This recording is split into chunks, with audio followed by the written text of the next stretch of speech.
and then trying to break out to the east, you kind of are going to expect it on a situation like that where you start all the way out on that northwest side. So yeah, brilliant stuff for Team Flash to be able to hunt that one down. I just hope they didn't waste too much time. It was pretty quick though, so I don't imagine that they have. They also have all of Yasnaya to be looting through. We are seeing the classic Nigma Galaxy send 2 out and see how far you can go. I'm expecting to see them in Kameshki in about a minute. Yeah, this has been, well, you know, relatively working for them. It's been something they've adopted far more with a 2-2 split, being a bit more proactive. We've seen that over the course of the flow of games today as well. Opportunity that they might run into some bystanders and possibly get a read on it. Avoid early interaction if possible with this setup. It's TTG just nearby, Ulf, and then Flash in the middle as well. Another squad that's there though, John, OG. Been looking a lot more exciting as the event's gone on. A lot of fanfare behind them. Yeah, absolutely. They have really picked things up today, obviously taking that top spot right now, just about pipping 4th Thrives to the post for the time being, but there is still time to change that. Of course, again, very closely for position. But for both of these two teams, it's about that top 5. It's brilliant that you have that sort of step up for Orangutan, for 4th Thrives. They have really been putting that pressure on towards the top of the tables, and it's been great to see they've been able to ascend to such heights. But yeah, for Orangutan, they're looking much more coordinated today. They're looking like they really have it figured out in a lot of situations, I think it's safe to say. Quick refuel there for 4th Thrives as I getting some target practice in.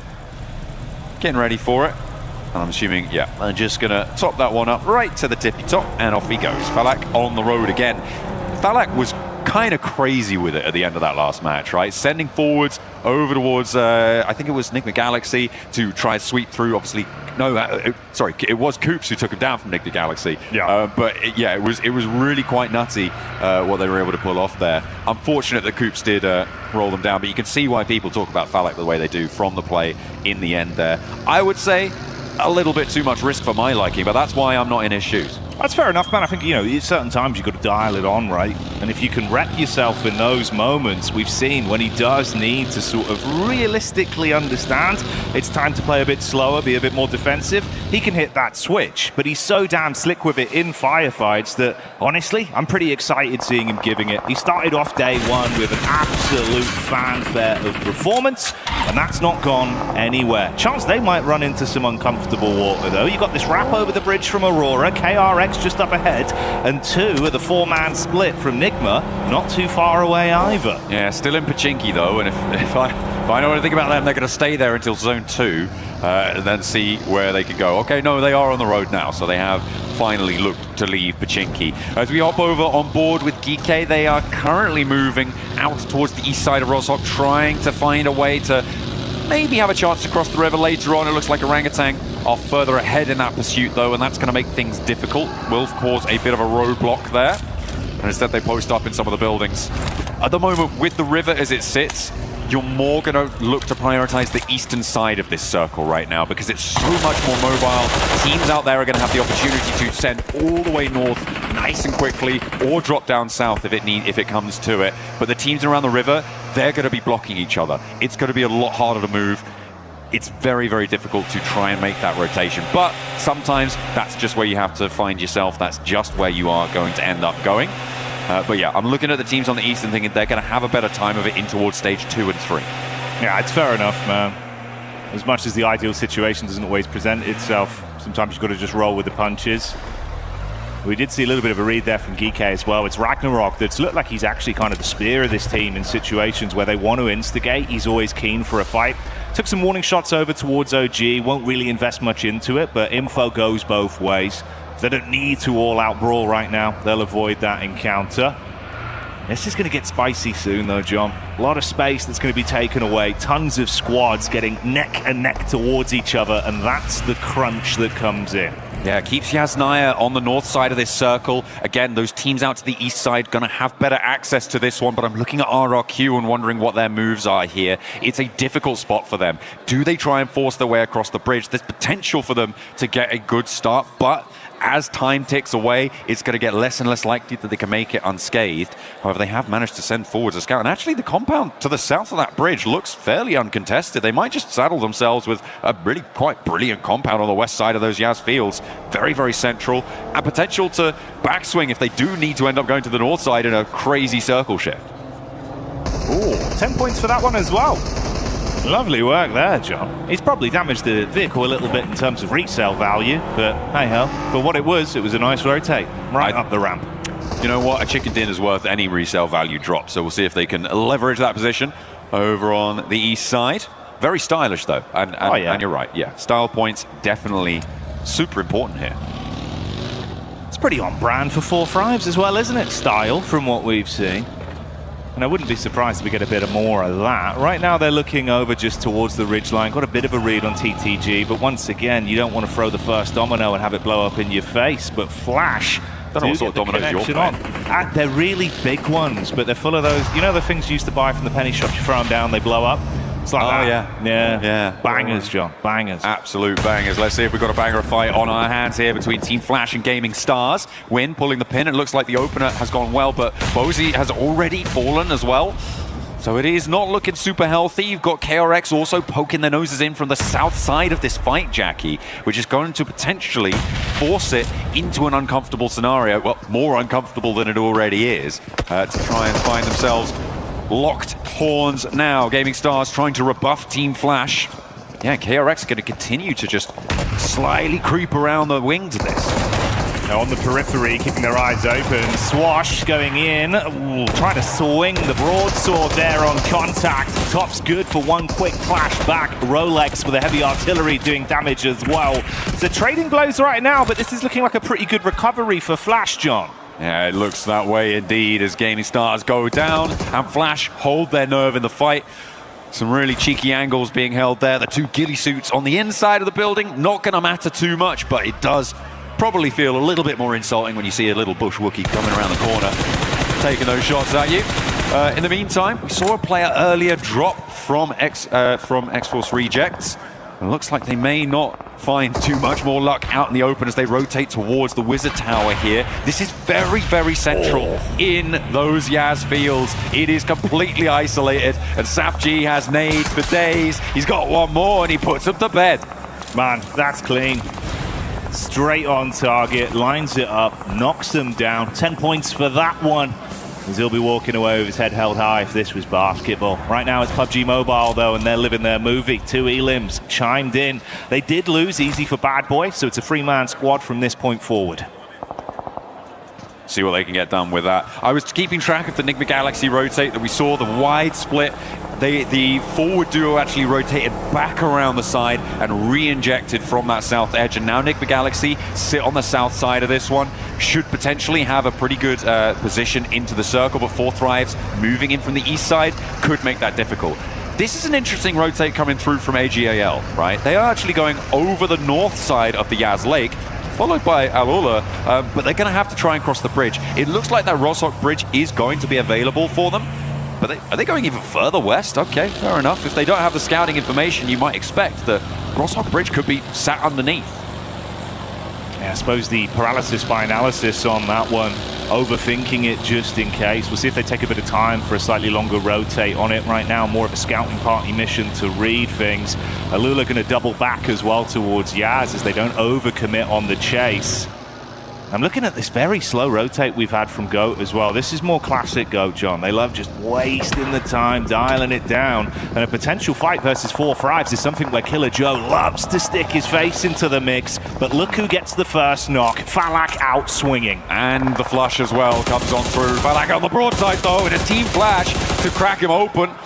And it will go down. Not quite getting the flush, but he's very, very low. Immediately IQ swings on wide. The spray down needs to come through, but the rest of Flash not quite in position. It was a cheeky pick, but I think they're going to be able to get Falak back to his feet. Zeus moves into an off angle though, and that could be the high ground they're looking for with GOAT in the wings. 2, there is danger on every front. Falak will be back though, and he will look to get some healing done. 4-Thrives look to maintain position on the east side. Yeah, I want to see if they can really dig their heels in and hold on to this. Tops attempted to get a large dash on the nade, but not enough distance to hit that one. And on the double back, he spotted out easy connections from Hooksy and Tree. That's going to be him left, banged out in the field, John, as KRX clean up on that free limb. No possibility of recovery there. Playing a player down now as well. Two players down now for Flash. KRX looking to hunt down a third as Zeus heads out into the blue with his comrade on the east side, really getting hounded out of town now. 3 circles in. We're about to see that next stage coming through, and as soon as you start getting knocked in the blue zone, it's not going to work out well for you. This central area, Ulf's compound, super important. With this next circle shift coming on through, if it heads out to the east, okay, it's going to guard a lot of access for the teams on the north, out to that west side as well. But I'm looking at Enigma Galaxy here, and I'm thinking they found themselves in a pretty solid spot, as have 4 Thrives. Geek as well, holding down that area, could potentially be on to a winner. But Thundertalk, slap bang in the middle, might just have what they needed, because X-Force Rejects, they're down and out already. We'll see if they can make it happen. Pot shots being taken towards RRQ as well, with Alula finally making their push down. We had that split from either side of the squads of AGAL. And Alula being thrown into the blender. RRQ attempting to get the shots on target. Furia third party as Chief starts to strike. And they might be able to clean up onto this as well. Force the issue back onto Alula following the damage they've taken from that investment, John. Trying to recoup some losses.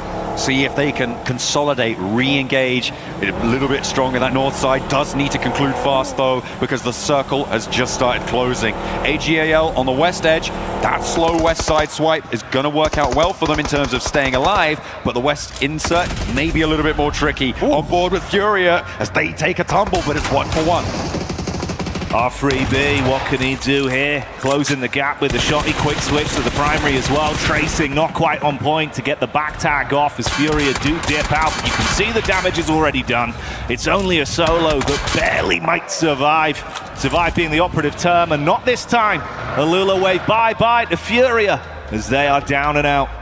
And they say hello to the top 13 with that as well. The 7 eliminations they found, they are making that break for the survival stages here and now.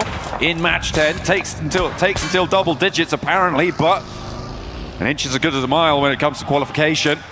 And that's what they're looking for. As far as they can go in this match, they will start to put a buffer between them and the 2 teams beneath them who have already been eliminated from this match, which is brilliant news for them. And they might be chasing down Geek and potentially RRQ off this match. Exactly, see how far you can force this one.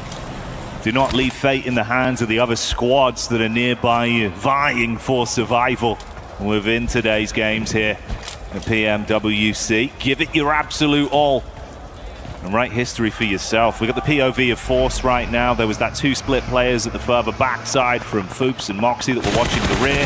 They're going to move up onto him safely in the compound. AGAL not too far out either. Been a whole lot quieter from 4 Thrive, sitting pretty for some time. Alula, meanwhile, has been forced to fight. And it seems like, again, they are willing to do so. Brief opportunity to loot. Yasser further back, vehicle taking some shots. Do need to get that healing done nice and quickly. It's just not going to be quite enough. The play zone takes him down. Some tags coming on through. And he will fall. Unfortunate there to lose one. But yeah, for Alula, this may be as far as they can go.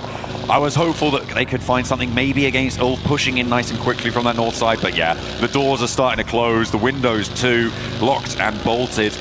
They're going to have to smash something if they want to break their way through. Falak now in contest again, peeking over the ridgeline as KRX may have their attention diverted down to the south side. Oh, they're so low, though, from the sustained damage they're taking from outside of the blue and the pot shots. Even with R3B getting that tag into the back of KRX, they don't have the gap closed to get in their face and convert from it.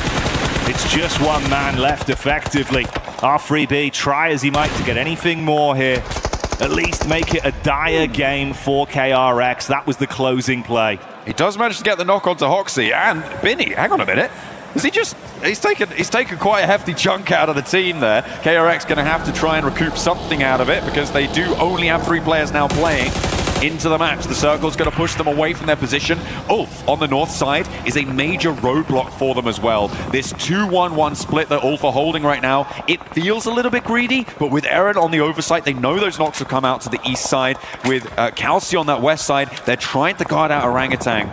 I think the Kalsi will be the first to move if it comes to it, but Eren also needs to jet on in. Once they consolidate in their position, they're going to have a pretty good time on the north edge. GK getting backstabbed as well from Aurora. Good shots there to be able to split the squad into only 2 effective players remaining alive. AGAL hunkered themselves down towards the ditch after taking a few shots on target from Nigma. Ooh, backstab though as Joel gets eyes on Ralph. This could be interesting, John. You've also got Goat Team out on the southwest of this to potentially play spoiler to Enigma Galaxy if they get too embroiled to the north side. Ralph also does need someone to move out and pick him up. The rest of the team are further out to the northwest, and it might just be too far for them to go. Giving up on their compound, that's a really tricky decision to make, and Aurora and Goat are going to fight for the opportunity to take down the rest of Enigma Galaxy. The nade protocols have been good so far. Let's see if they can do it again. Aurora lining that one up. Good splash damage into the back. Force fighting from a distance. Moxie so low as Foops gets knocked. And Force living on a prayer there, but the double nade is enough to stop it. Only really Moxie that remains alive, but the nades don't stop, John. Oh dear, that old Goat does need to try and stay alive as long as possible, but the bombardment continues, and Aurora stay alive with all 4 of their players. They're going to swing up towards the north side because Reefus is engaged now with GK over the top of the ridge. Doc wants to get stuck in too.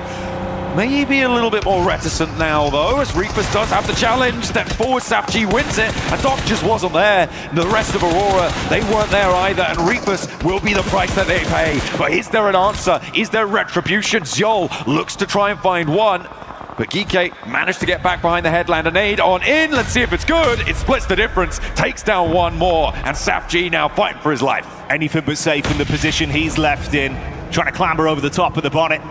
Low on health, about a quarter of his HP remaining. Shots on target as well to keep things uncomfortable. No moment of respite.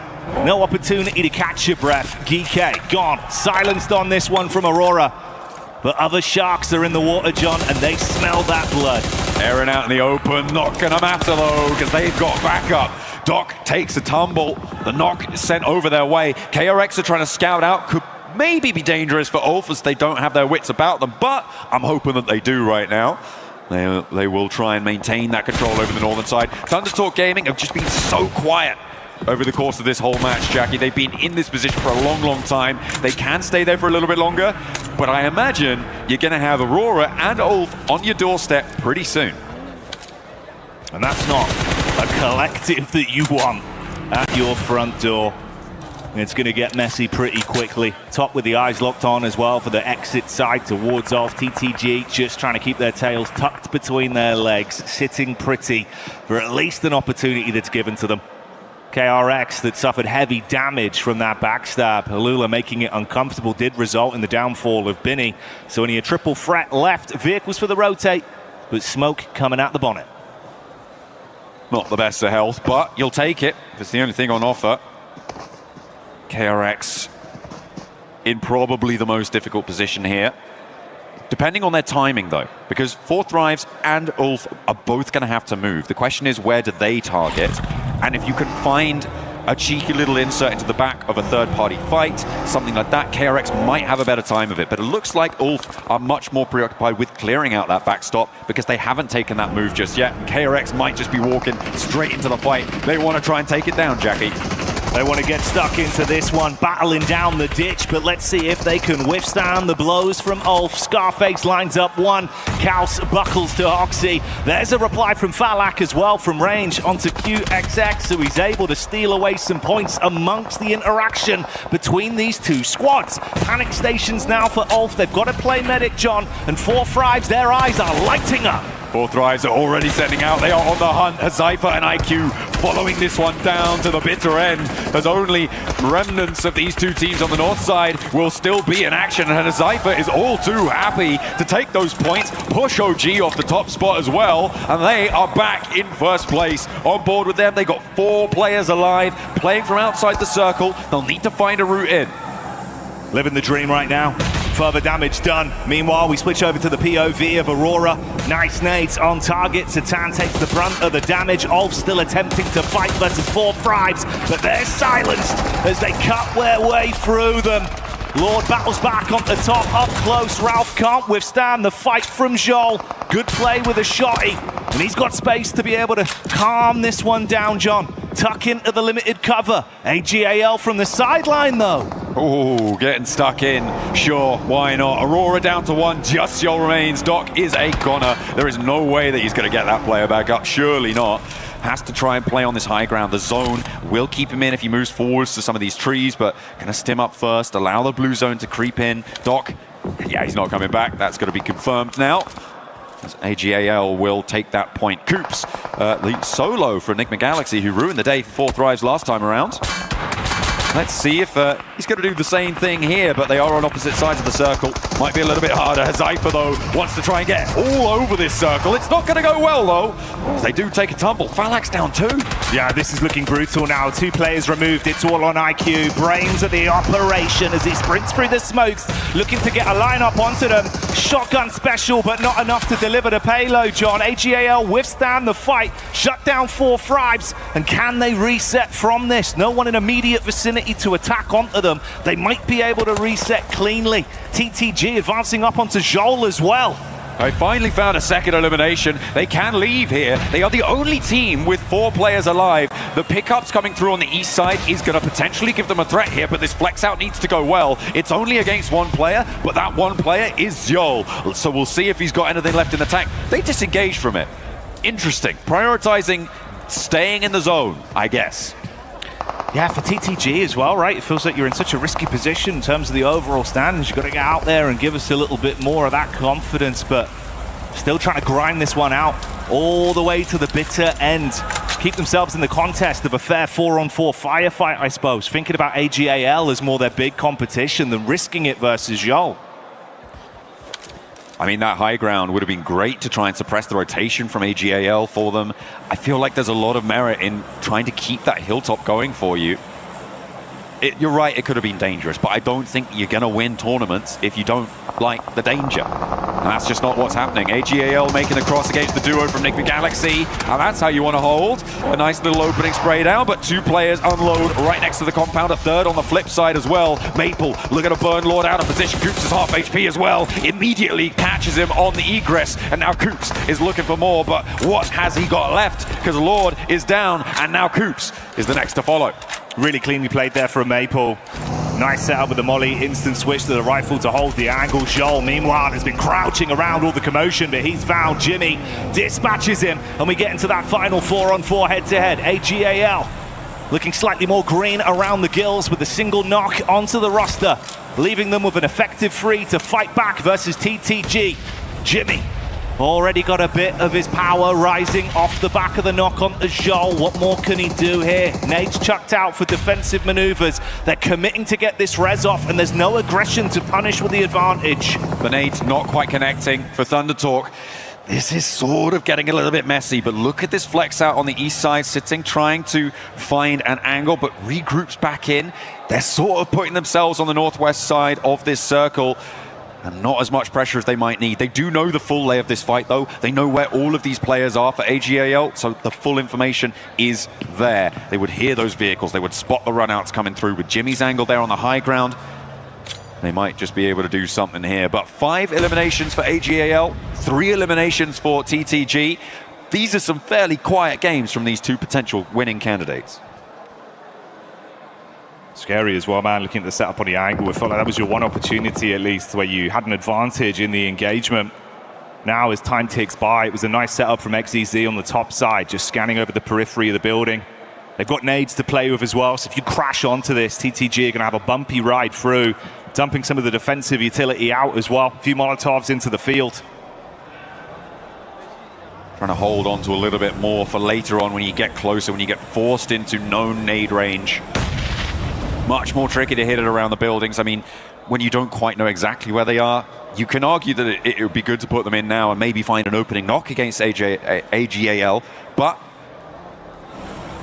they're going to look to try and levy that later on. Liu getting rezzed up there was a massive benefit for them. It means that they have this outpost all the way on an off angle. It's covering off so much ground and limits ThunderTalk's position really heavily. Not following through for that flush may have just been a crucial mistake for ThunderTalk.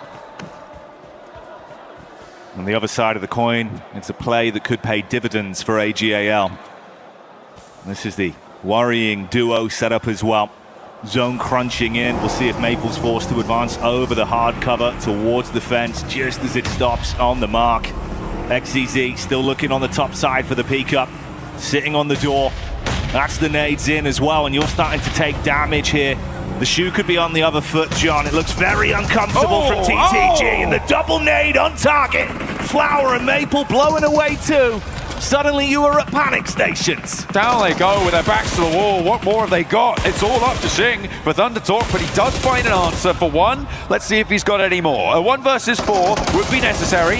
He's going to start out well, but it's not going to go his way. ThunderTalk cower on the northwest side. They just are too timorous to take that one down, and instead, AGAL take the top spot. 19 points, 9 eliminations. A nice close down for them.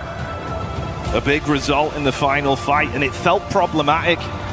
TTG paying for placements for so long, hoping that it would pay off, but that one moment, John, where it felt like you had a chance to commit to it. It was the biggest opener they found in the space of that 5-minute final game sequence. Didn't commit to it, comes back to haunt them. Absolutely. I mean, not committing to trying taking down Zjol's position out on that west side. I think that they could have done a lot more there to use that high ground. They would have been able to spot the AGAL run up towards the Nigma Galaxy duo. They would have been able to do so much more damage, maybe even flush Liu out, and then flex out towards the east side. They had such a massive opportunity to do that with Sighting moving into that area earlier on. It felt like they kind of threw that one all away, to be honest, Jackie. And when you're at the bottom of the tables, you need to be throwing caution to the winds, not throwing it into the bin. Yeah, it's brutal, man, because obviously that's the thing, you know, it's everything to gain, nothing to lose in those kind of moments with how close we are towards the end of the day too, being down towards the bottom side of the standings. An opportunity present itself, but the indifference there, that paralysis of just overthinking the situation twice towards the mid-game, and then like you say with the late game as well. Yeah, it feels like that's kind of the difference maker, man. You know, hindsight's 20/20, John, but in those moments, a new pair of glasses may be needed. Absolutely, or at least contacts at the very least. Yeah. Because they need to be seeing clearly. Some shifts coming through towards the bottom of the tables as well. Some players, some teams rather, jumping up to try and get into the survival stages. A couple of our teams towards the top as well, making a bid to confirm themselves, to lock down one of those 5 direct Grand Finals qualification spots. So really interesting. Moving out of Erangel now, we're going to be moving over to Miramar. I'm very excited to see what our teams are going to bring to the table on this one. The desert is going to be more rotationally focused. We say that all the time, right? So hopefully the smarter players are going to be able to bring something to bear. Who has got the brains behind the brawn? Yeah, exactly. You're going to need that large IQ to help you get through these kind of games. These are our replays from the final moments on that one as well. Of course, ThunderTalk, like we said, he had one opportunity on the engagement, though. It was a nice knock from AGAL, and then they just ran through with it, John. The nade opener absolutely crippled them. 我头顶一个和右手一个，可以控，我能过来，不用手倒，最后一个，我重新追一个，不用急，他没血，他要失血，过来了， Solid comms, they knew what they'd done already. 我来， As soon as the comms go silent, you know that they've got it locked down. Yeah. Seemed happy, seemed confident with how they played it overall. Good shutdown towards the end. I like the position as well, where we had that 2-2 setup. You know, XZZ basically just on the top side, looking over the ledge of the hut. The way you had Liu as well further out, like you mentioned, just giving them so much more map control that really did give them that extra edge. Yeah, well, that is what you need to try and find. I mean, how many nades were in the pockets, do you reckon? For TT, right, when they went down? It felt like they could have used that utility a little bit earlier on. Sure, it's not like the perfect place, but I don't think such a thing really exists when it comes to this. You do just need to be throwing those downrange.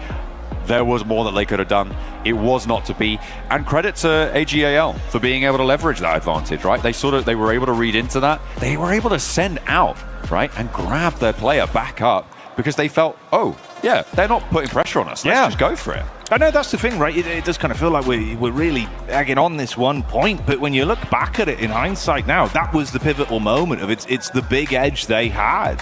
Following everything else that went on from there, John, there was no advantage taken. It was very sort of, cowsome in the setup they went for, hoping that effectively they'd find a pick on contact. It doesn't go that way when you're eating shrapnel.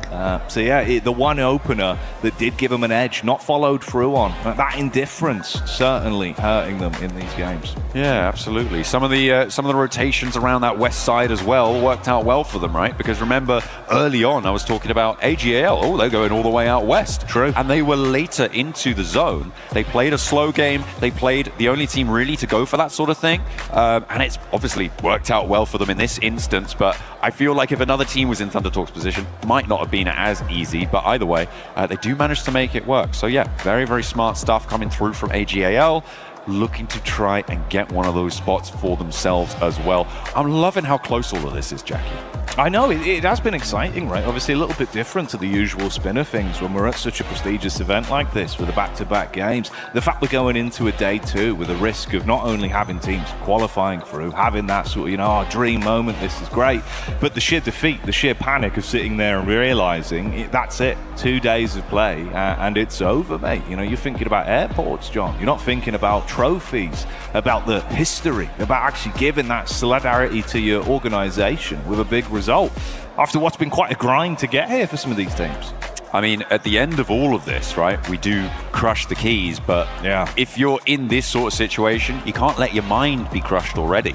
There is still an opportunity, I think, for any team to make it into at least survival stages, given how we were sat before this. And for the final 2 matches to be so important is pretty important. It is going to be good news. We're going to be jumping down for an interview with Al Ola. Yes, we do. I've got Quick here from Al Ola Club Esports here for a very quick interview before we go into our final 2 games here on the Qiddiya City Grid. Sandstorm, thank you so much for joining us as well to help translate. Quick, let's talk about what the issues have been so far over the last 2 days, or the points of contention. What's been stopping you guys from gaining momentum over the past few days? اول شيء شكرا على تواجدك معنا كويك، وحابب اسالك بخصوص الاداء خلال اليوم الثاني. احكي لنا ايش المشاكل اللي عم بتمروا فيها؟ يعني بين انه مو عندكم مثلا اي نقص بالامكانيات او القدره، لكن يعني في عندكم مثلا نقص من ناحيه الفرص انكم تبنوا عزم في المباراه، فايش المشاكل اللي عم بتمروا فيها؟ والله المشاكل يعني ما عندنا مشاكل انه استراتيجيه وجن سكيل، عندنا يعني كل شيء موجود، بس عندنا انه نحتاج ندخل بالجو، وجاي ندخل بالجو، وان شاء الله الجيمين الباقيه انه راح نأدي اداء ونتأهل.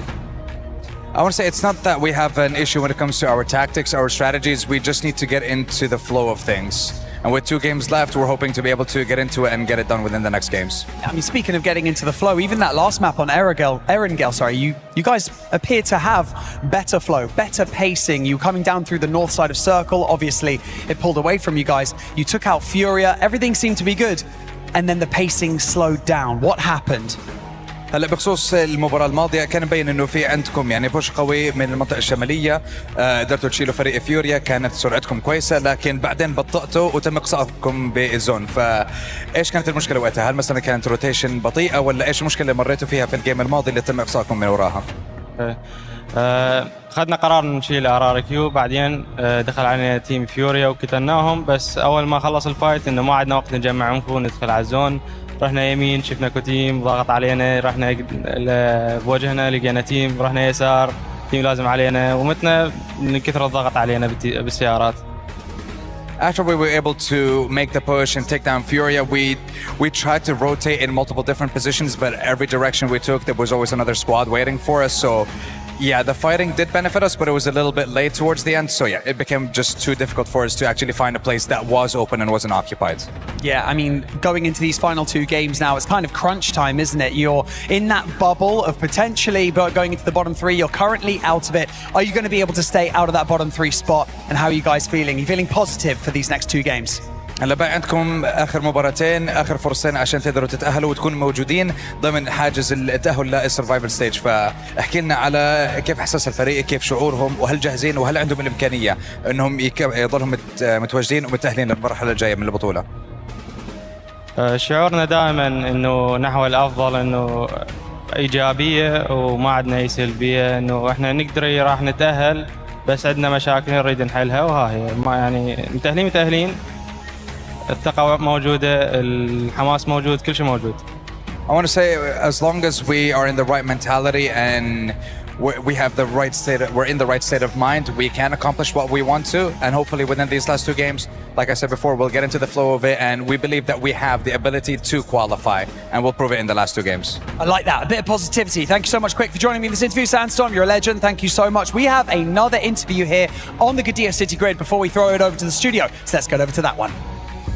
Yes, we do. Thank you very much, Barney. I am with Aaron, one of the superstars, the young superstar from Ulf here, to talk about some of the games that have gone on so far here for them. And my question to you guys is, obviously, it's been a bit of an up and down results so far from you guys. What do you think about the overall games from today as well as your performance? Bugünkü maçlarda yine iyi performanslarınız da oldu, kötü performanslarınız da oldu. Genel olarak bugünü biraz değerlendirebilir misin? Bugün çok iyi de oynamadık, çok kötü de oynamadık. Ortalama puan çektik bence. Çok hatamız var. Onlardan ders çıkarıp sonraki maç inşallah iyi puan çekeceğiz. As you said, we had ups and downs today as well. But we know our mistakes and we hope to learn our lessons from that and finish on the top in those last 2 games. So let's talk about that then a little bit. Obviously, a lot of top 4s from you guys so far, but no wins, no chicken dinners just yet. But we're used to knowing that Ulf is always a contender for number 1 and always able to get them chicken dinners on the board. So will there be any adaptations in these next 2 games, or what are you expecting? Henüz bir win almadınız ama Ulf'u biliyoruz, her zaman 1. sıraya zorlayan bir takım. Top 4'de de çok oynadınız ama hiçbir win gelmedi. Bu son oyunlarda stratejinizde herhangi bir değişiklik olacak mı? Yani bir değişikliğimiz olmayacak. Aynı oyunumuza devam edeceğiz. Sadece hatalarımızı telafi etmeye çalışacağız. We will only keep playing our own game and we will try to learn our lessons from the mistakes that we made.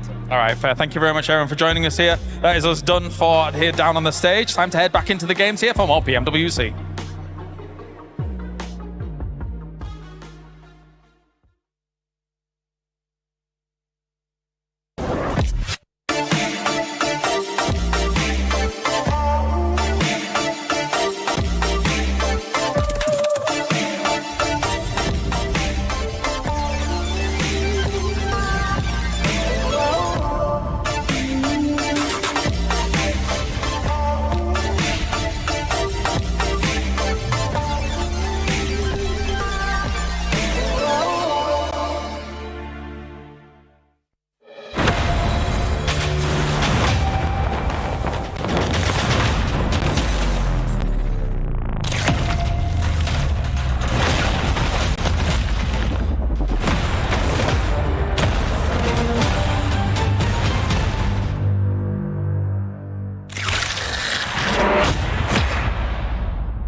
Promise you all some more updates while we've got them, because we swung by the Allianz Vault. We grabbed Trav to give us a little bit of some insight into what's been going on, because you guys are already 3 days into your group stage, so break it all down for us. Yeah, as you say, we're in day 3 at the moment, which means the brackets have kind of reset, the groups are back to the start, and the players are on the same standing again. Okay. But the same can't be said for some of the clubs. Team Falcons coming into day 3 of competition with 3 players left alive. They came in with 4, so lost 1 along the way. But other than that, their biggest competition, you're looking at Twisted Minds. Sure. Arslan Ash has pretty much done everything you can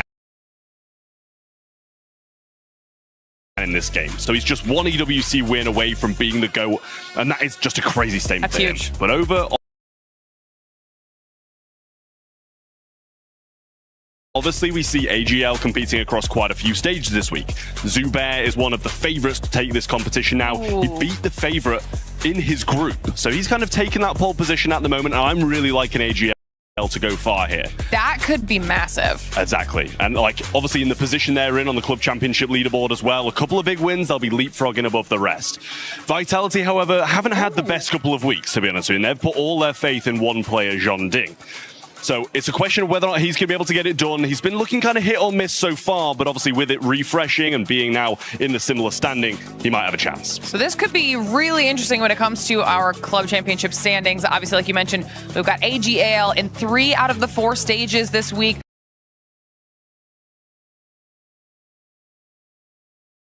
one of the teams we're paying attention to in PUBG Mobile. You mentioned Vitality. We've got them. We're going to see them tomorrow kind of to kick things off for their group as well. So lots of these clubs could get some massive points. When we have some winners, some more points on the board, or some big changes, we'll make sure we're keeping you updated on all of it. See, I told you Glitter will be able to deliver with the club championship updates. Also, shout out to Trav for letting us know what's going on his stage. But I'm joined by none other than Mr. Black. He went from casting and now here at the studio with us, and none other than Neptune as well, the 7WG. We got to talk about that last game.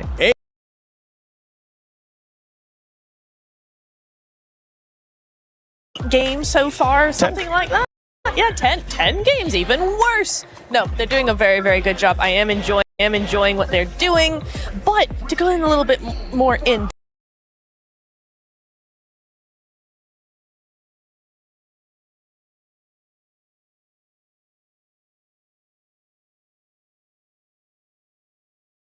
depth, right? I really liked how they did that south wraparound, and I think that's really going to be something that we're going to see hopefully from them a little bit more, as they're being able to actually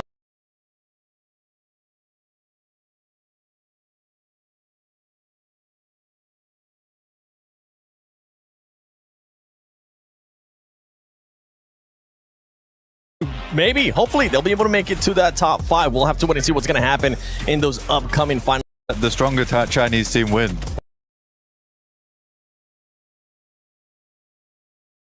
What was that about? I don't know. That wasn't cool. Thunder Talk Gaming was camping inside.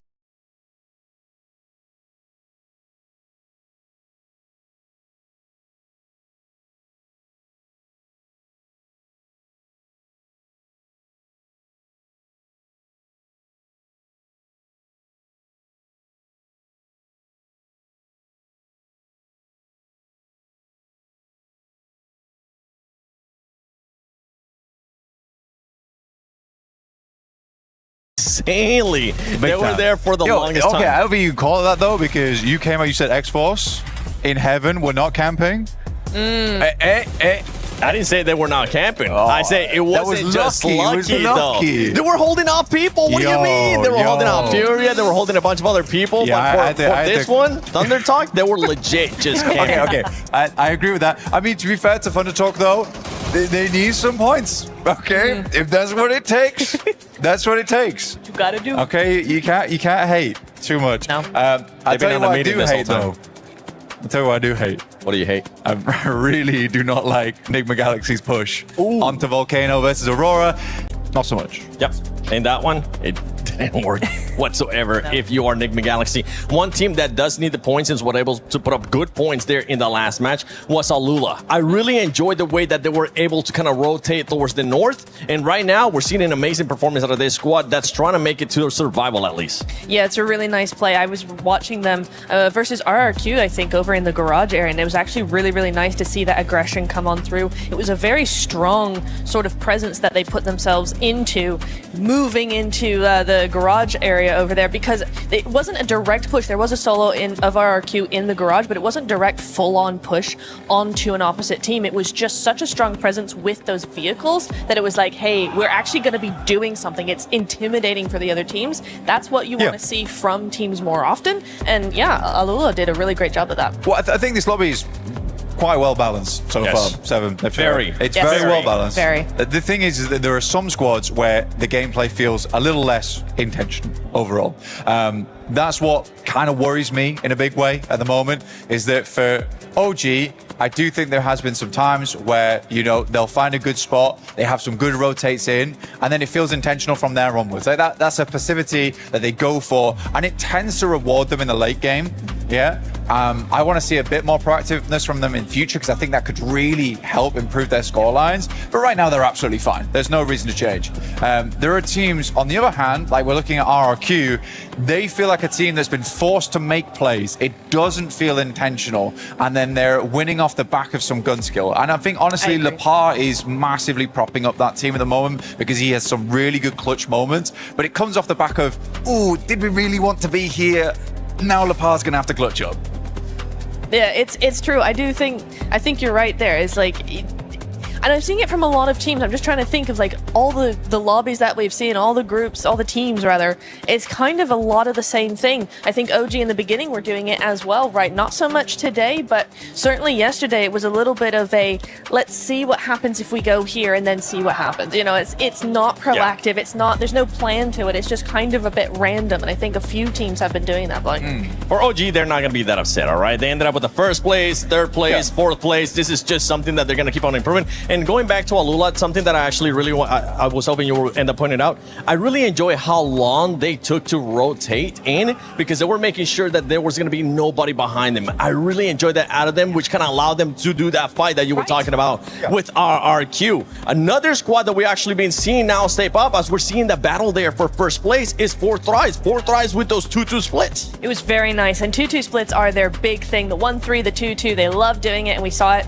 in some really good form there in that last game. I really enjoyed that. Very strong. Again, the same point I was making about Alula is the same for 4 Thrives. Again, they're intimidating the rest of the teams. They've woken up in this game and gone, right, there's 2 games left. We would like to be in first place, so we're going to be more intimidating, playing those mind games, being very strong, not necessarily going full aggro, but being intimidating. Look at what intimidation gets you. 4 Thrives, 92 points. Not even just intimidation, just being proactive and making sure that they don't let anybody push up on them as KRX was trying to. But 4 Thrives right now overtakes that first place. Orangutan still in that second place. Congratulations, Orangutan. You're going to be going to the finals. Aurora came in there in that third. And now we're going to be looking at that 5th place and that 4th place because I want you to see how close it is from 4th place all the way down to 8th. It's just 11 points, which honestly, it can, even through this, even through Ulf as well, they can make that jump, Blank.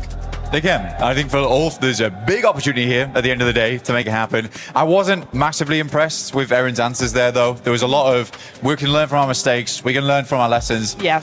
What are those lessons? What are those mistakes? Do they even know what those mistakes and lessons to be learned are? And I think that's a struggle thing for me to listen to, really, because I think Ulf, they have good gameplay. Even watching them Erangel on Airstrip, that was really nice. They had a great setup. It's very creative at the end of the day. But I think Ulf, they have these special moments here and there. Yes. Right now, I just don't think we're hitting those yet. Ketch isn't really on his A game. I think Erin's doing a lot of heavy lifting. Scarface, funnily enough, despite having not these massive pop-off moments, he's coming in clutch right now. But Ulf can do it. For Nigma Galaxy, I really do want to see them get into top 5. Yes. They have looked very disappointed throughout these 2 days, which I've been, a little bit unhappy about because I'm like, guys, you've been playing very well at certain points in time. I want that team atmosphere to be a little bit up. You've got Coops with you. He's doing phenomenal work. Hype your boy up a little bit. That's all I want to see. My boy, Coops! Because honestly, he has been performing so well. But before we go into the next 2 matches, we're going to be sending it to Kalaris and the man with the big energy, Hadouks! That is very correct. We got Miramar on the way, and we want to talk a little bit about that. I've got Hot Jukes with me here to talk about it all and how it's going to go down. Obviously, with only 2 games remaining here, Jukes, some of those teams on the bubble, they've got to make moves on one bubble or another. Yeah, that's right. I mean, that's what it's all about here. It's top 5 or bottom 3. That's where our eyes are locked because everybody in between is going to that survival stage. But you're right, we're going into the desert, baby. The last 2 matches, and that is where you got to clutch it up. One team I got to talk about right off the rip is Go Team, right? They won the second to last Miramar yesterday. The one thing, though, was that they landed in that El Azahar area. Both circles in both matches ended up going down to that Los Leones region. So I think that was advantageous for them here, but the zone could go anywhere here. Can they repeat that? They're going to need to because Nigma Galaxy is going to come from. I think they did such a good job, west side of Impala, to be able to have which compound that they did and then be able to rotate south on that. So that was very, very impressive. On the other side of the bubble, though, I want to talk about GK just a little bit, right? Because they started off the entire tournament for their group stage so far with a win, and since then it's slipping here, slipping there, and I would like to see GK do a little bit more. What are your thoughts on that regard? Yeah, I mean, I think that it was really demoralizing for them in just that other match where it was down in military base. They had such a great position, and they were not able to put any shots on a team flash at all. Yeah. They took it and won the game from that spot. So it's all about, you have to adapt, right? You're at the biggest stage ever. You're live here in Paris. You got to be able to calm down, settle down, and make it happen no matter what. Well, between you and Jackie, I'm never escaping the GOAT team. team subject here from all of this. All right, no more barring, no more barring. It's time to head over to the commentators here for the 2 last games of the day. Hey, look, we don't lie, James. We don't lie. Me and Jukes know what's up. It's all about GOAT, baby. They're going to be out there swinging, but it's Miramar time. And I got someone that I describe as a GOAT sat right next to me. And it's not because how he looks. It's because he's the best at casting. Get in there, John. Oh, you're talking about me? Yeah, that's right, buddy. I was looking on the other side of you. I was like, what's going on there? Is someone else sitting on the desk with us? No, he's being very kind to me. I know. That's a very strange feeling, but thank you very much. We are going to be heading into Miramar Lickety Split, and it is Hubble Bubble, Toil and Trouble. 5 teams will go forwards and 3 will fumble their opportunity to make it towards even the survival stage. And down towards the bottom of the tables is looking mighty dejected so far, and it is starting to open up a bit of a gap, a 6-point gap between 14th and 13th on that bubble. Towards the bottom of the tables, that's pretty significant. It is. That was kind of slick with it as well with the wordplay, John. You were giving me some nursery rhyme type beats there, and you're spot on, because it will be a crime for some of these teams if they don't get through, because they can't make dimes here in PUBG Mobile World Cup, and that'll be a travesty. But with 2 games left, you got to smarten up quick. Make sure that you're getting in and amongst it. You cannot afford to be timid, to be timorous, to be shy, and back off when you have a knock to play around, you know? That's kind of remind me. That's kind of, well, look, you know, as long as it's still in my memory, it's going to be in yours too, because it is a real stain on that one. Plane path goes from Minas del Sur over towards La Cobreria up on the northwest side. Fairly chill on this one, waiting for the circle to come on out, and I'm waiting to observe any hot drops, but it looks like for now, we're going to be kind of chill. Picardo, though, could be dangerous if Thundertalk do drop down, because 4 Thrives are on top of it, in and amongst it. But no, Thundertalk, we know what they like to do, and it is get away from other players in the lobby. You got it in twice in the intro, bud. I can't believe. I've just got to twist that knife. I know, you really are. You're turning it, you're twisting Second it. place isn't first place, is it? Yeah, I mean, technically. Second to lose, I suppose. Or first to lose. Yeah, okay. Yeah, I'll take it. Something like that. We'll run the numbers. That's not our role, that's Max. No, it's not. It's not Max. Oh, dear. They're on the road again with a big bang. They're going on through. It's the GOAT team heading on up on the South Coast Road. Going to potentially move in over towards Puerto Perico and Impala, that sort of area of the map. But the plane path being on the west and the circle being on the northwest is going to make things tricky. But if you want to make things as untricky as possible, make sure you're grabbing those Naruto skins. You saw that flash up on your screens. Jump on into the game. Make sure you go for those draws, because you can look mighty fine on the battlegrounds. Oh yeah, you can look pretty damn slick. Come out there styling on fools with your plays with the mad skins that they've got. Wonderful collab. Everyone's very excited about it. So like John said, make sure you're checking it out and getting your solo peepers, spotting it in game today. And of course, we'll be using our eyeballs to tell you the lay of the land with the teams here. Give you a run through of everything that matters as we get close. Going into the next game, obviously, it'll be a little bit more deliberation, right? We'll know kind of what we're looking like. Top spots, obviously, being drastically important. Skip survival. And then the bottom side of the pack, because otherwise, John, it's not even a matter of survival stage for you. It's just outright goodbye, good night from the event. Yet to come, really, but it might get a bit defined from this very game of Miramar here. Yeah, if we're going to see early falls from X-Force Reject, Thundertalk Gaming Stars, it may just be a death sentence for them to try and make their way forwards. Obviously, there is always those mathematical probabilities, because technically you can get 60 eliminations in a game and get a chicken dinner, which gives you a 70-point match. But I've never seen it happen, Jackie. Not legally, anyway. No, but you can't see air, and they say that it exists. So you never know, John. That's the funny thing. But hey, probably not, eh? Because that would be crazy. I hate that you've just said that to me, because it's right. But only if you're talking about the visible spectrum of light. Yeah, I mean, like, we can prove it exists, but... Yeah. Can you? Guess. Can you prove it exists? There's a fan next to you. That seems to be moving some air. You don't know what it's doing. I can feel it. If you can't prove air, how can you prove fans, you know? You've got to start from the basics. 1 + 1 = 2. Thundertalk Gaming can't close out a game. That's the sort of situation we need to be starting from. That's the foundational elements of this universe. Well, someone's giving you some funny juice today. Hey, you know what? I had to do a lot of exercise. You did actually, yeah, fair play. I'm going a little stir crazy with it. Yeah, you were quite hyped up, mate, you know. No one saw the full takes of those as well. There's about half an hour of unedited footage of John getting that clip done. So I was rehearsing as well. You were. Oh, it was good to see though, bud. Honestly, I think your rotations would be on point now. The amount of stamina you must have built up. I've lost it all. I used it. I burned through that candle very, very quickly. Let's take a look at the lay of the land now, because it looks like X-Force Rejects with a chance to take a fight against Ulf. And remember, X-Force Rejects, one of those teams in danger. Reverb is down and out of there. So already a poor start for our bubble team. Yeah, not ideal. That one's going to get popped instantly. Akin to bursting in the verbiage we're using here, which isn't what you want if you want to try and rise up and actually get yourself out of that danger zone. Devil up top side with the Mini 14 as well. Alula, we were singing their praises previously. They started to build a good amount of energy. Some of the fights we saw from them actually look good as well. R3B, that awkward encounter versus KRX, so far away in terms of distance, but hitting beautiful shots. So mechanically, individually, John, he looked like he was hitting some great form. Rest of the squad comes alive into this one. It could be a good reset. We heard in the interview as well, you know, yeah, there were mistakes, but we can fix things. We're going to come out on top. Would love to see that proven true. They definitely want to. A lot of power from that last match to see themselves up towards the survival stage zone right now. On 41 points, they're in a decent spot on this map, up towards La Cobreria. They do need access to the hills to their south. And if they can win a fight with X-Force Rejects, that would probably be one of the best case scenarios for them, right? If they can take control of the Crater Fields area, get some of that high ground under lock and key against one of their main rivals, there's very few better positions for a team to be in than to be able to find a little bit of confidence right now.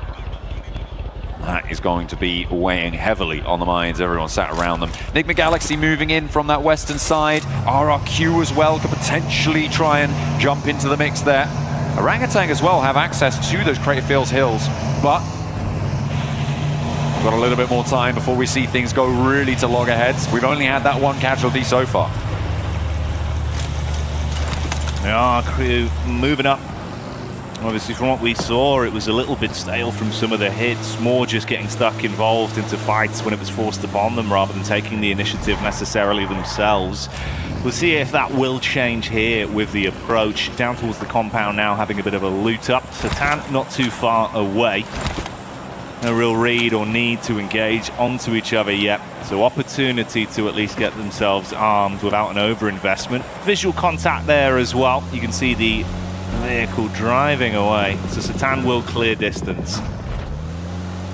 Gets a little bit of a wider berth around the roadblocks. For Enigma Galaxy, they're very central on this already. Goat team, really not so much. Already out in the blue, over towards Impala.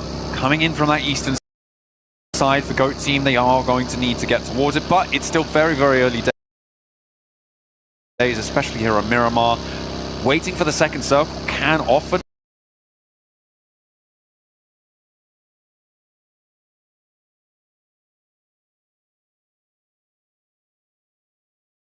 be pretty impactful on a Miramar. Wait for that small shift and sweep all the way up to that north side.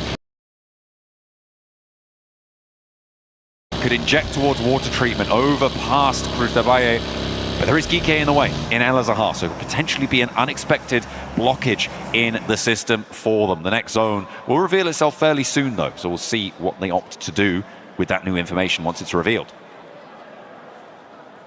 Yeah, see what we're cooking with, and this one gets a bit of a shift on the go. Obviously those later rotates coming up. Condense is relatively central, filling slightly down, so most sides still within a fairly comfortable amount of territory. Water treatment going to be cut out, so you're going to be giving that up for KRX and looking for an advanced path.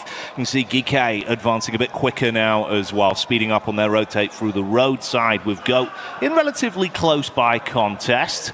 And then that chance for AJL to potentially bump into Aurora on the late advancement. Trying to push in on that south side. There are other options for AGAL here. Maybe not wanting to go past Monte Nuevo. They could send up maybe try and play up towards El Pozo or swing even further north, but you know this side of the map's going to be really heavily occupied. It's a difficult approach, so going straight through may just be the best option available to them. Geeke sort of slowly trundling over the hillsides, and Goat have spotted them now. Moxie hops out, looks for the shots, but doesn't quite take it. Doesn't have the lineup with the rest of the team to confidently get a knock, and you don't want to overexpose here. You don't want to be losing players like this, especially with how tenuous Goat team's position is in 5th place. Yeah, and it's not something they generally tend to force the issue on either. Historically, even with the roster being a little bit different to what I'd seen in the past, on Miramar, they were pretty good with late rotates. It's something they really enjoy playing, right? If they can avoid early game fights, they're going to be building into a big finish. It tends to work well for them. That sort of situation, maybe with the tumble from Ragnarok, if he had a clean shot, could have got an opening pick there, tried to build off it. Not worth the risk from the angle they were left in. So late chase, calm it back down. That's more the Goat style. It'll give Geeke a window of opportunity to get into the zone. Is that Reject getting a knockover onto 4 Thrives, John? There we go. I believe it was, yeah, but they're a little bit too far afield to really confirm onto this one. And not only that, but X-Force Reject really cannot do too much to get out of their position now. This is that high ground position that I was talking about, with Alula atop it, but actually Nick McGalaxy kind of in the way of it as well. Yeah. You can see there is this this cabal of 3 players very, very close by, but they are still downhill from that super duper high ground. For Alula, this is a brilliant spot to take points, to try and extract value from this early to mid game. Interesting lineup, and like you say, obviously not the best position to try and get that follow-up from. So reset from 4 Thrives. They're going to be more aware and paranoid about the potential angle and not expose themselves. AGAL were slow on the rotate. They were trailing behind Aurora. That started to turn a little bit with them actually pulling up very close towards the Aurora squad, looking to blot out the sun. It's a nice angle on the peak from top. A weapon he's very comfortable with. Takes the pot shot, but not quick on the response. XCZ with a knock, John. Damn. Now Aurora can't really roll forwards. Doc and Joel immediately rolling back around to try and keep things together. Reapers with some good suppressing fire. There are off angles as well against this position that could potentially be causing worry for AGAL. Do not want to let their momentum slip. Could jump up into the top 5 themselves after this match. But it is still a long way out from the end of this one, as the res comes through. So Top's back to his feet. They can start to control this eastern side, but the hills for Alula are just so beneficial now. This is a brilliant game for them to try and make this one work.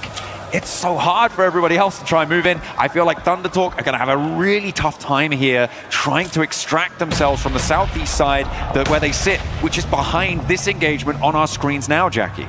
Yeah, this is something that could be really bad for them with the backstab building. Scouting party play from Doc coming in round the rear, whilst the nades are just keeping them hammered into position. AGAL do get one knock onto top once again. It's a good nade thrown out from a key player from the team in Flower H, but on the hard commit, Joel is slick with it with a reply.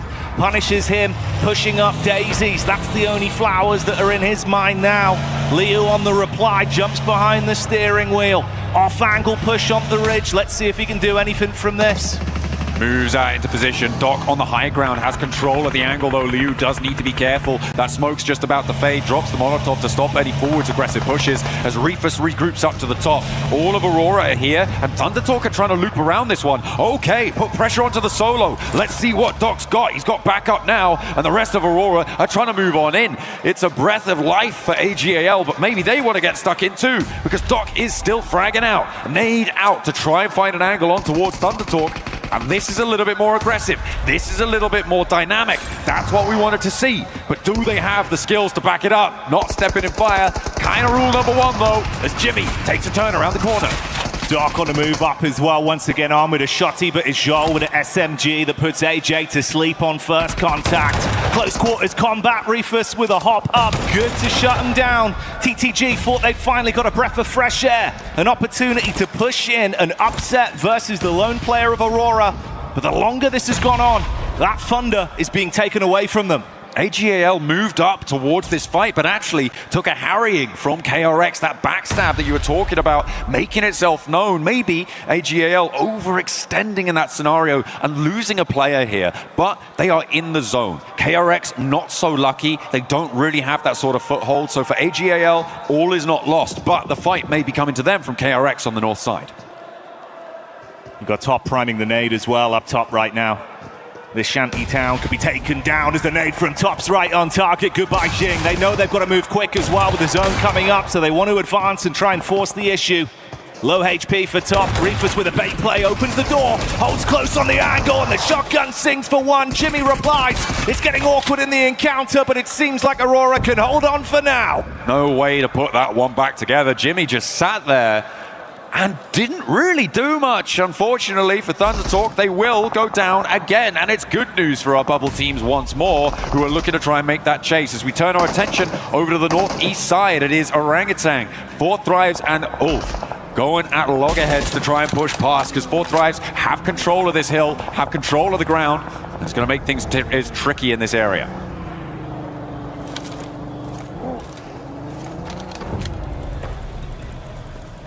And that respite for Fourth Thrives has been very different from what we've seen throughout the entire event, always looking for opportunities to force themselves into weakened situations to get advantage from it. Here, thinking about the big picture, knowing they're relatively safe, they're comfortable, they're happy. They'll see if a mistake is presented towards them before they play their card. AGAL on the wrap back up. That three-man squad that got away, realistically, John, with Liberties in that situation versus the crunch in from Aurora. How long can they survive, and how long can Nigma hold off potentially this crunch from GOAT? GOAT as well. This is the battle on the bubble. Remember, Enigma Galaxy trying to chase them. They've already found that opening knock. They're going to know that this is GOAT, and they may just be out for blood. Ralph also cooking a nade there, so they didn't have the barrels down range to take on Fuchsman as he peeks wide. A nade sent back on in, but not really connecting just yet. Does some damage, but it's only going to tickle. And they back off, Jackie. They are falling away from this, not wanting to get too far up and caught into this fight. You can get third-partied. Alola up on the high ground, a massive threat.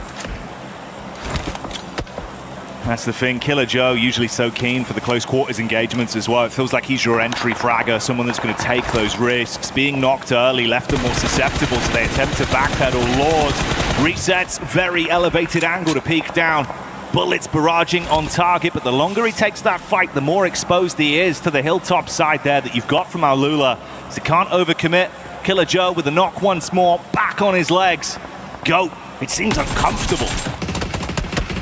Killer Joe going down, Fuchsman backed off the angle again. And they are just getting forced into a difficult scenario here. GOAT do still have force out in the open, but Alola just making life so difficult. Nobody's having a good time around these cliffs, but nobody's going down either, which is quite impressive stuff. But Moxie finally clocked by Quick. Able to slide away unnoticed. No, he gets found again. And that should be a flush, and likely Killer Joe going down too, so GOAT cut in half here. Enigma Galaxy with a big opportunity. There's just no exit path, John. You've got to stay close to the wall and fight up in person, or attempt for a quick getaway. Whatever you choose, Alula just leering over the edge, looking to convert from it. This extended battle between KRX and Aurora as well, leaving them worse for wear every minute that passes. The duo attempts to just get out on it, piece away from the situation, but Joel not given that gift. Another connection, that time it's from Flash Gaming, catching them on the exit with a rotate of the vehicle. Only Top left. Moving in on that south side, a solo for Aurora. GOAT do manage to get back up to 3. I thought they were going to lose Moxie, 2 players. Killer Joe does manage to somehow get res there. A rotate in the shadow of the mountain, but the circle just keeps giving it to the high ground here. This is good for Enigma Galaxy, but Alola will survive for so much longer. The difficulty is that X-Force Reject are just still in this one. Still a threat, still breathing down their neck. Seemed like that was nearly the go signal as well, called for. Enigma were looking right on the edge, debating whether or not they do swing off it if there was a peek out, a wide angle in play, but Fuchs is trying to keep himself close down to the ground behind the vehicle. Killer Joe in the back line, a similar situation. And they better hope they do it cleanly as well, John. Alula could peer over and attempt to clean up if they take sustained damage from this. No one wants to risk it. Now RRQ in a really important fight right now. They're trying to push in behind Alula. If they get a chunk out of this team, things could change. But a stalwart hold and R3B on that long-range backstop angle is so importantly placed for them. He catches them on the crossfire, immediately shreds a player away from them. And that is great news. Not only that, but it gets the information over to the rest of his team. Where RRQ are approaching from? How many are they? What sort of angles are they playing around with? It is so invaluable to have that sort of stuff on side as NigmaGalaxy look to get rid of the remnants of GOAT. This time they clear on the edge. They knew Foops was knocked once again. The overinvestment from cleaning out the full squad isn't worth the risk, though, so they won't go too deep into it. Stay in the angle where they know they're safe from the peak from Alula. Coops looking for a backside read as Killer Joe sits, staying warm by the burning building with Force miles away from assisting him. Orangutan in the meantime tried to send forwards. They've lost a lot of health bar, but it looks like they may be able to res up to 3 if they're lucky. All while this is all unfolding, RRQ again suffering, but it's back and forth with GOAT, and I think that might just spell the end for them. Only Killer Joe now remaining, the last to stand. NigmaGalaxy all too chuffed with this because they are in that 5th place spot now. GOAT desperately wanting to try and stay in the running for our last match, which is yet to come after this. Oh, Satan spotting it. Seemed like there was the clear there over towards the vehicle. Good shots on target. Stop Killer Joe. Remove GOAT. They're out here. And that's the dream scenario. Licking your lips for NigmaGalaxy. They know that they'll be able to move themselves up. Cleaning limbs added to the total tally. The 4 players still remaining alive. We saw Force falling to RRQ that are trapped down in a divot right now. Resetting, playing inside of the smoke. Such a wide berth of space, though, with Silence keeping his sights on this position. A lot of open angles for them to play around, but leaving this building is going to be so hard for Furia. With the angles that NigmaGalaxy, maybe not Alula, I think they're a little bit too far away to take shots out there, but the position that NigmaGalaxy have on this, they'll have the information.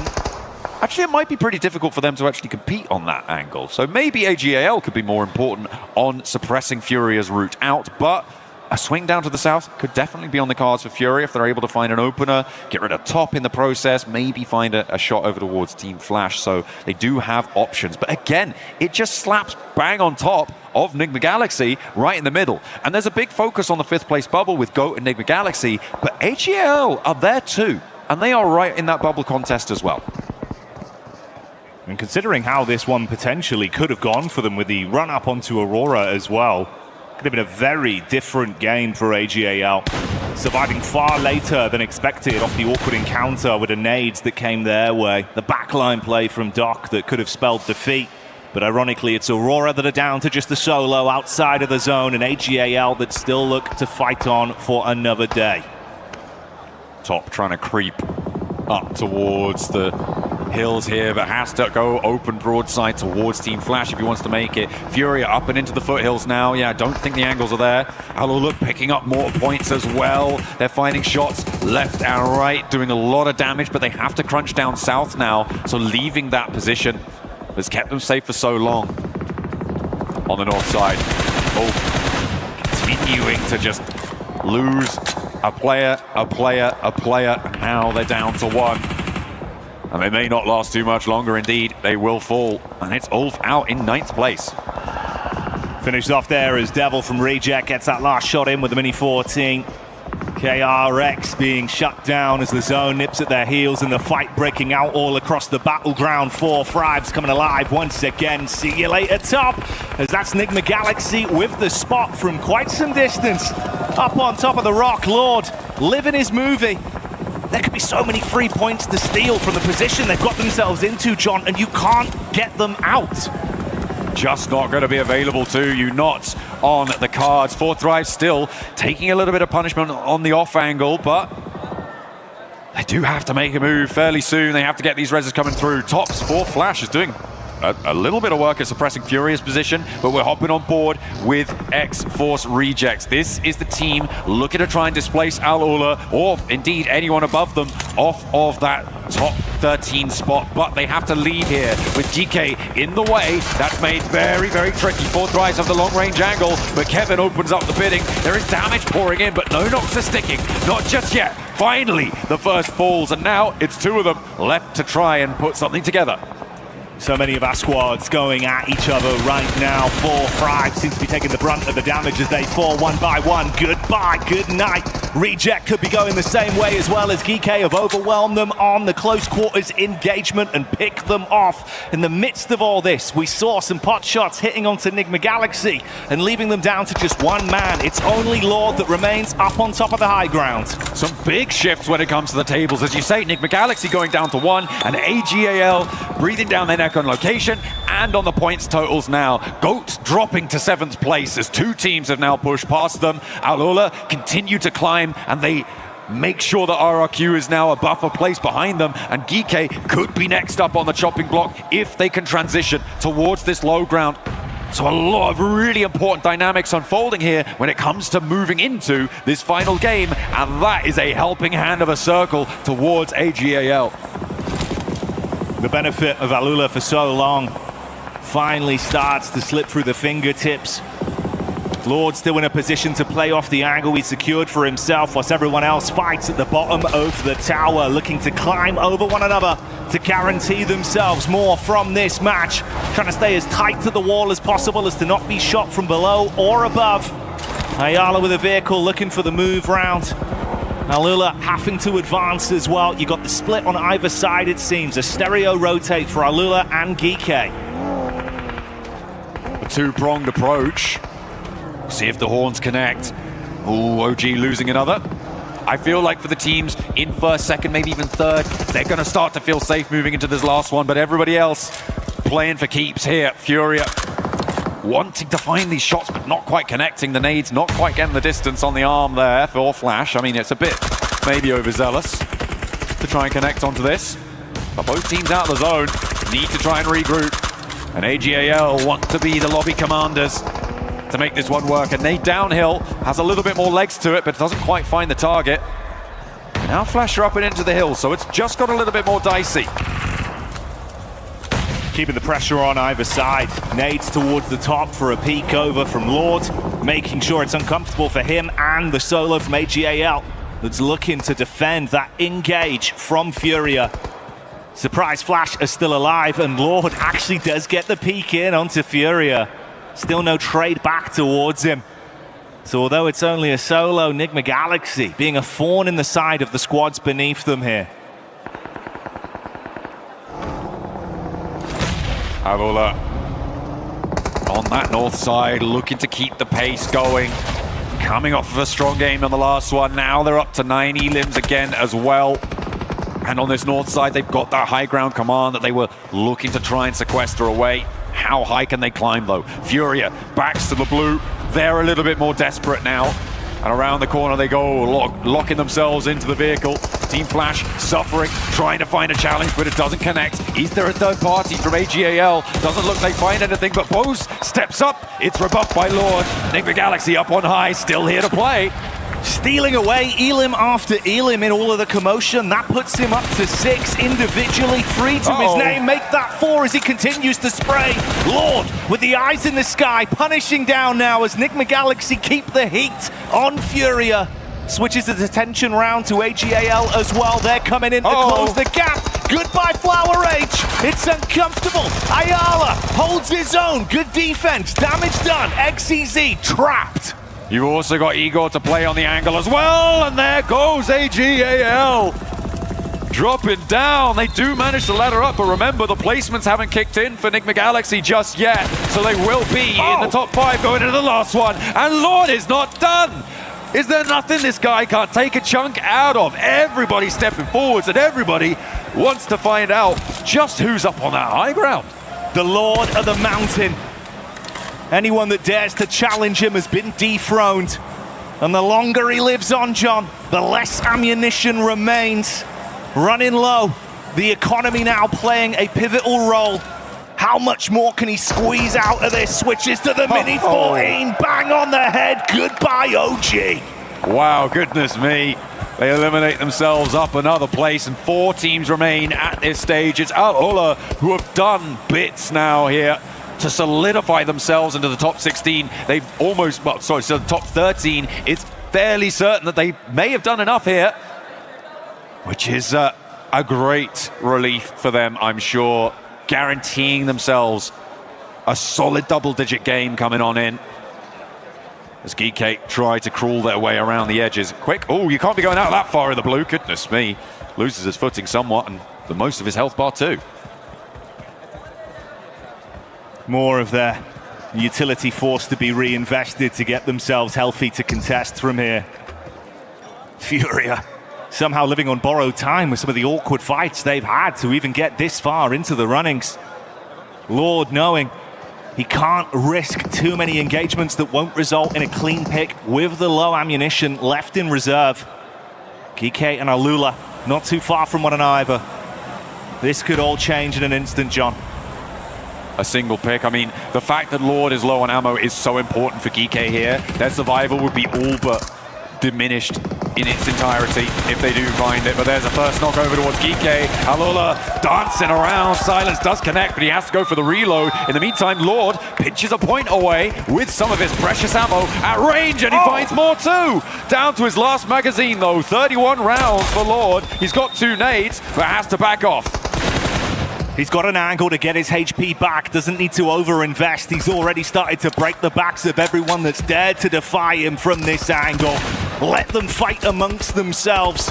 Furia putting pressure on, but they're not ready from the peak from the top. Lord, 2 nades in the back. Let's see if these will pay off.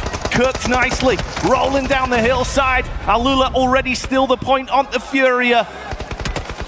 1 more nade for Lord. Drops it right on top of the heads. Looks for the shots, gets 1 knock, but it's now up to Al-Ula, who are looking to charge themselves up.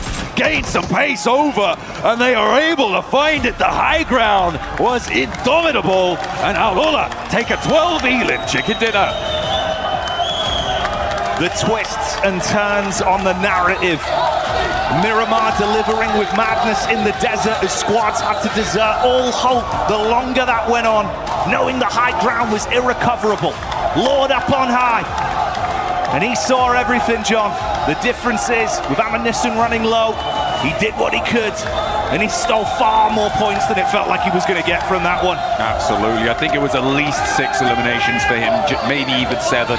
So the team is going to be chuffed to bits with a 3rd place off of that location. You can see Enigma Galaxy.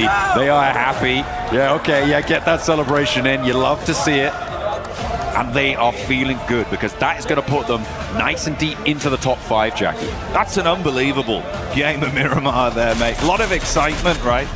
And you think about how awkward it was for them, constantly trapped with Al-Ula staring at them for so long. They're thinking, do we really commit to the fight versus GOAT? Lord made the heads-up play to climb up. The zone gave them a blessing, and they ran with that as long as they could.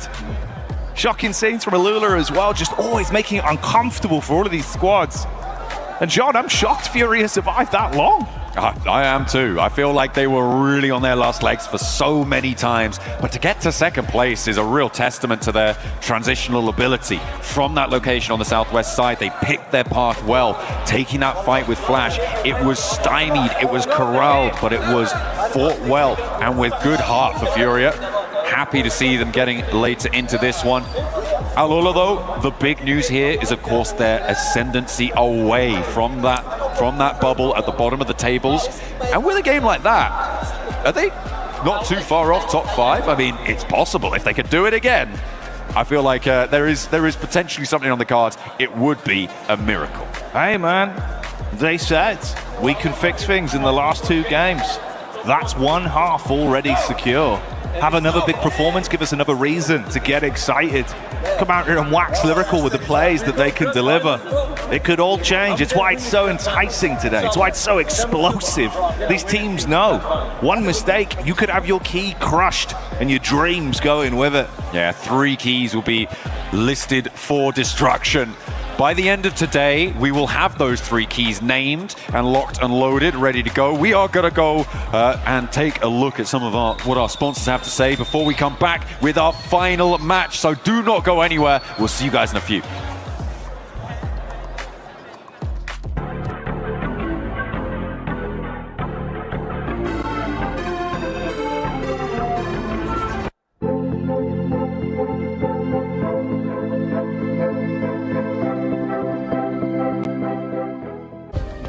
Play is in our DNA.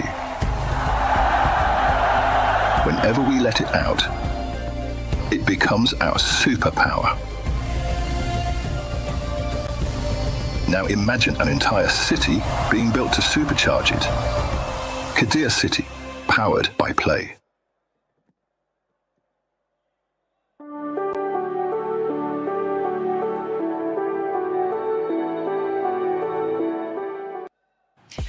All right, popped on over to the STC Arena for our final CC update, and I managed to grab 2 people to help us talk through everything that we need to. Of course, we have Ginny, but we're also joined by Blaze. So, Blaze, let's start things off by breaking down what's going on here on your stage. I mean, so it's absolutely insane. You know, when it comes down to the CC, you got 3 teams here that can really make a run for those club championship points. You got Falcons, 100 Thieves, and FaZe Esports. So when it comes down to those squads on your stage, they're going to be getting some help over here. Okay, that's actually big, because this is an opportunity for a couple of those teams to actually get some more points that they need, Ginny. So talk to me about the CC implications that this could have, and if there are any other CC squads that might have some surprises. Yeah, so when it comes to right now, we have 4 out of the top 8 that already qualified. So you got FaZe, you got G2, you got 100 Thieves, as well as Falcons. Very important to note, however, that G2 is not CC eligible because of the fact that they made too many roster changes after the deadline has already passed. They did knock Gentlemates into this lower bracket, and Gentlemates has competed before on COD, where they got 200 points. They competed in Valorant, where they also got 200 points, and they are yet to compete in Rocket League next week, where they have a pretty good roster. So for Gentlemates' side of things, like, they have to win this lower bracket game today to even be in the top 8 and get some points. My question then for you is, how realistic is that, considering what happened yesterday with the 3-0? I mean, it was a 3-0. It was crazy. You know, I talked to some of the players, and they felt like they were playing a God squad over there. Oh, wow. But don't worry, the Gentle Suits are in the building, and if I've seen anything out of that amazing group, is that they can will their team through some crazy series to push them into the finals. I love that. I love that, which means that there's definitely going to be some very exciting matches coming up over the next couple of days. Yes. So, of course, as we know more, we'll keep all of you updated and see how everything plays out. Thank you, Genie, Glitter, and Blaze for the update with the CC, because things are getting spicy here at PMWC at EWC 26 as we're going to be heading into our final match of Group A. We will end up eliminating the bottom 3 teams. And talking about those bottom 3 teams, Lace, one team that was able to push themselves out of it from the beginning of the day, Alula, end up getting that win as well. Yeah, I just want to obviously mention to you guys at home, they started today with 21 points in the bottom 3. Now, they've had a nice trajectory so far and being able to sort of keep themselves within that middle, but then to skyrocket to a chicken dinner. And not only that, managed to get about 10 eliminations just before the fight with Furia when they're moving their way down off that peak onto the hill, and then they were able obviously to get that. But that wasn't without some help from one of our teammates who was sitting on the top peak there. But for this team, they clearly understand that these last 2 games are incredibly important. They have had a steady run throughout this. I mean, looking at this position here, they are actually sort of moving their way down on top of GK, which I thought, oh, okay. Obviously, they weren't sort of putting out that scout to see where Furia were at that moment. Furia were able to get like a couple of knocks on them, but they were able to reset and then get that win.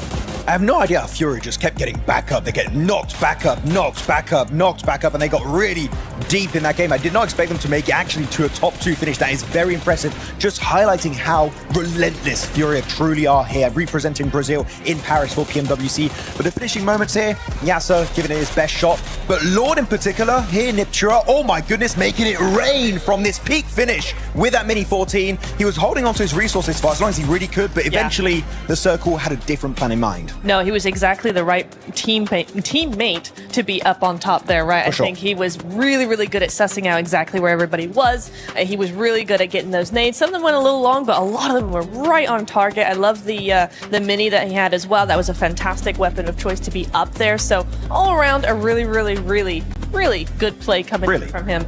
Really? Yes. Really. But really. And really, Lore was able to put up good performance for Enigma Galaxy, being able to secure some extra placement points as well, putting up those. Oh man, look at us, Tomash. Let's go. 8 eliminations there from Lord, and the damage there as well. And this is a squad that's currently in contention for that top 5, and they were securing the top of that mountain. Yeah, I mean, it was great to do that 3-1 split. That's what they had in the mid game. 3 players down below in the thick of it, fighting all the teams. There was Alula. There was even a side of Go at one point just coming their way. But no, Lord was trying to keep his teammates safe, but he could only do so for so long, right? Eventually, teams are going to be encroaching on his 3 teammates. They get eliminated, and then Lord is alone.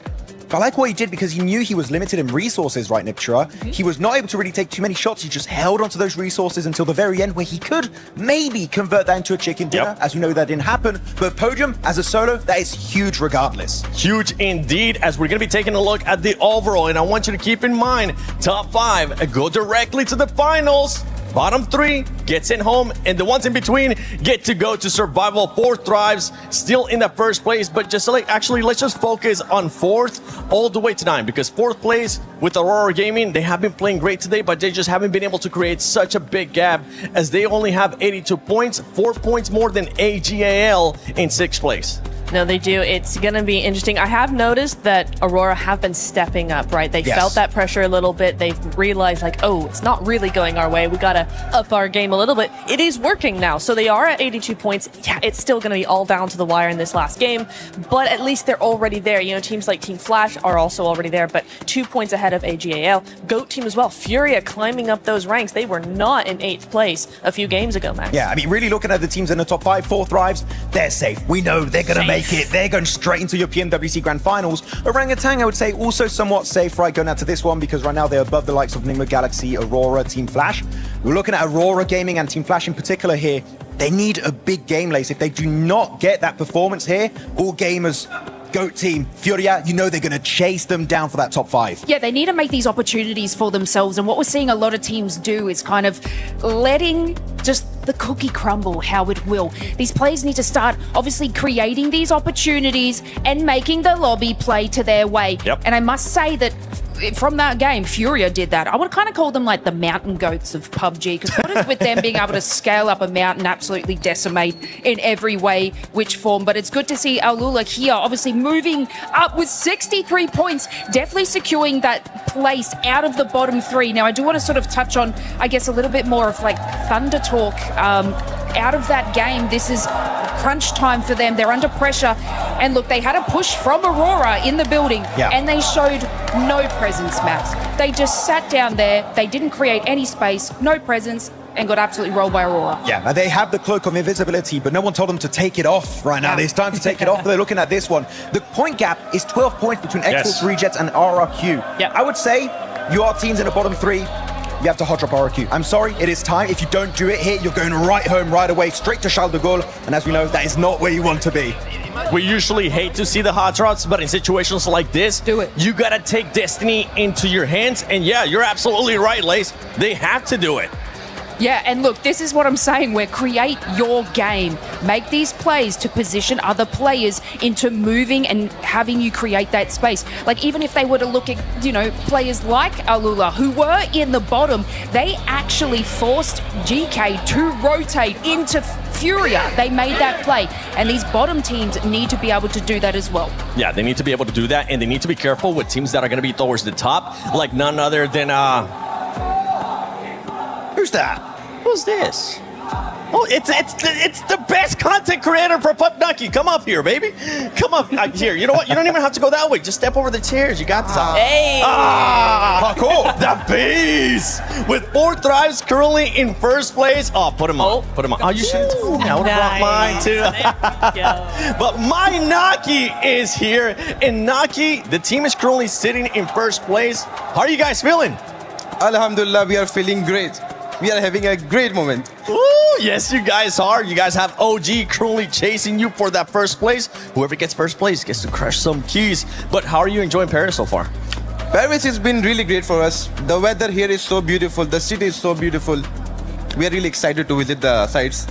You're really excited to hopefully end up lifting that trophy. Max, you got any questions for Naki? What do you think of French people like myself? The locals. Bonjour, do you like bonjour. That definitely answers my question. Thank you very much. That is a great one. From what you guys have seen, going back to the game, from what you guys have seen so far out of day 1 and day 2 here, has there been anything that ended up surprising the squad?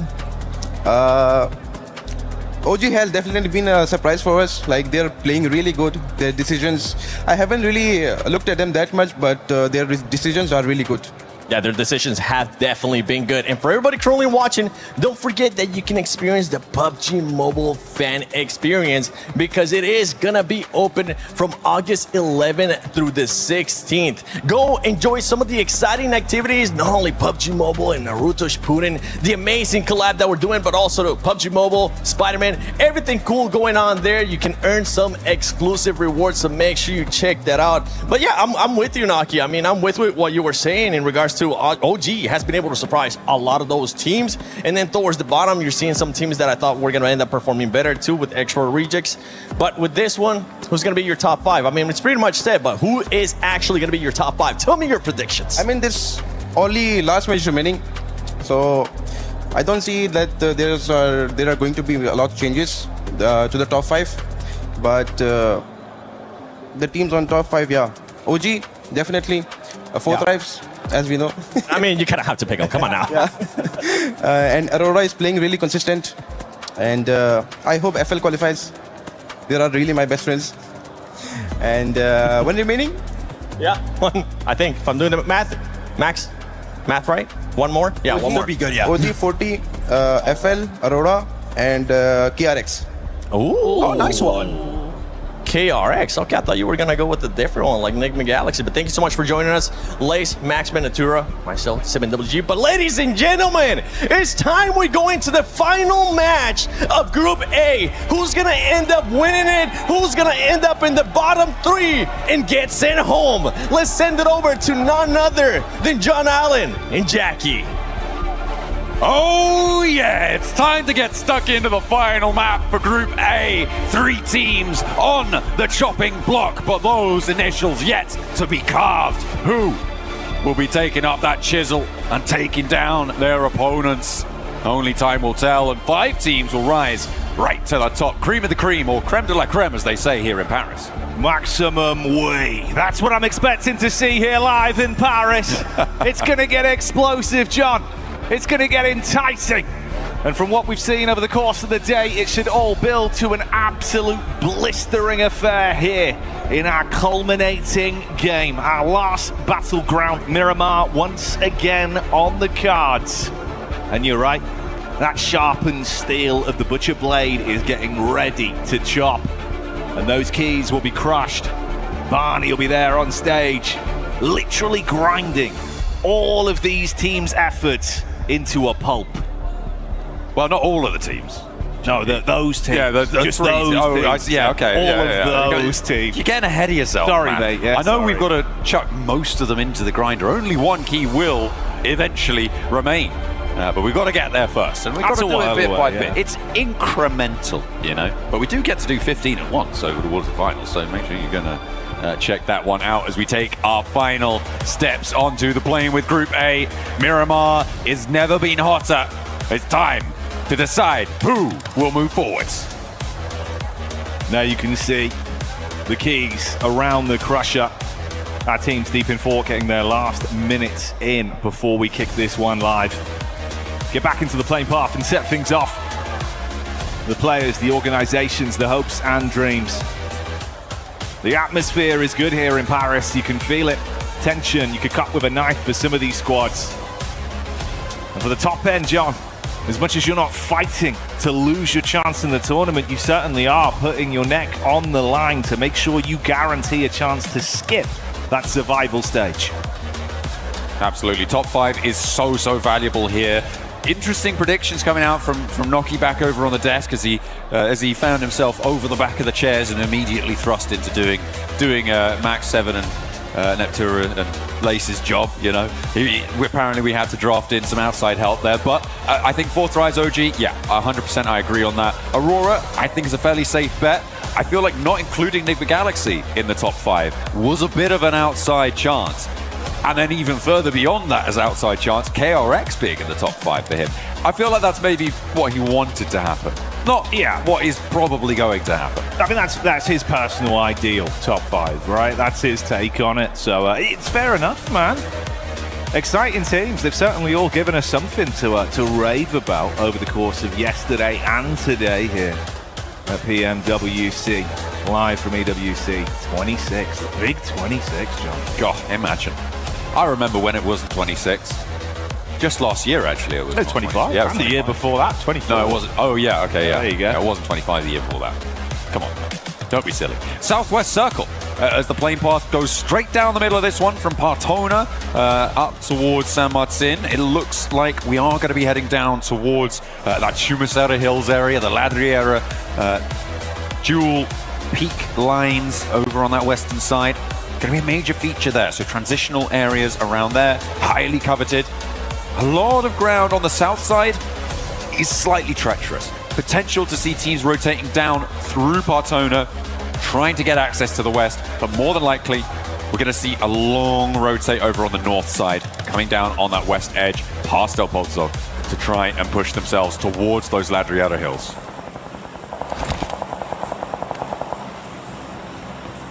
With the stage set and the potential for the best and the squads at the bottom established, so you know what results we'll be looking out for on this one. We'll delve into it and get an eye line. We heard the analyst saying at times like this, you need to really invest that risk versus reward. You can't play it overly safe. You can't leave your fate in hands of other teams. That goes both ways, John. If you want to try and push into that top 5, or if you're looking to actually keep yourself in the competition, not lose those keys. We'll see if there's any forced fights, if the early game is a bit different. Some of the indecision we've seen from squads. You look back, right, what we saw from TTG. Moments of difference where maybe if they just committed that risk factor, could have given themselves a little bit more stock to play with. We'll see if that changes here and now.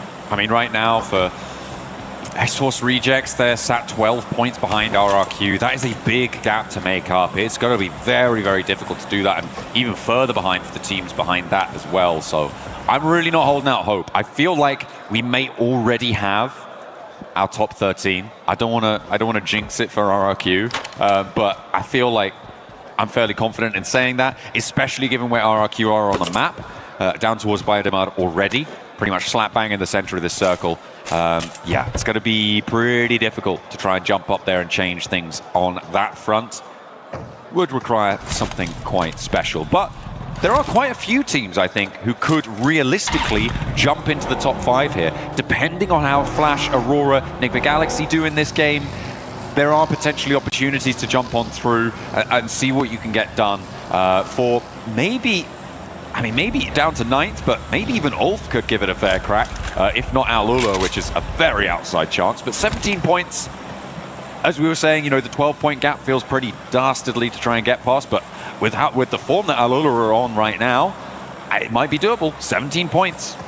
Yeah, they've been looking far better, been hitting some good strides, and definitely guaranteeing themselves at least more of a safety net to play with from slipping deeper down into the depths.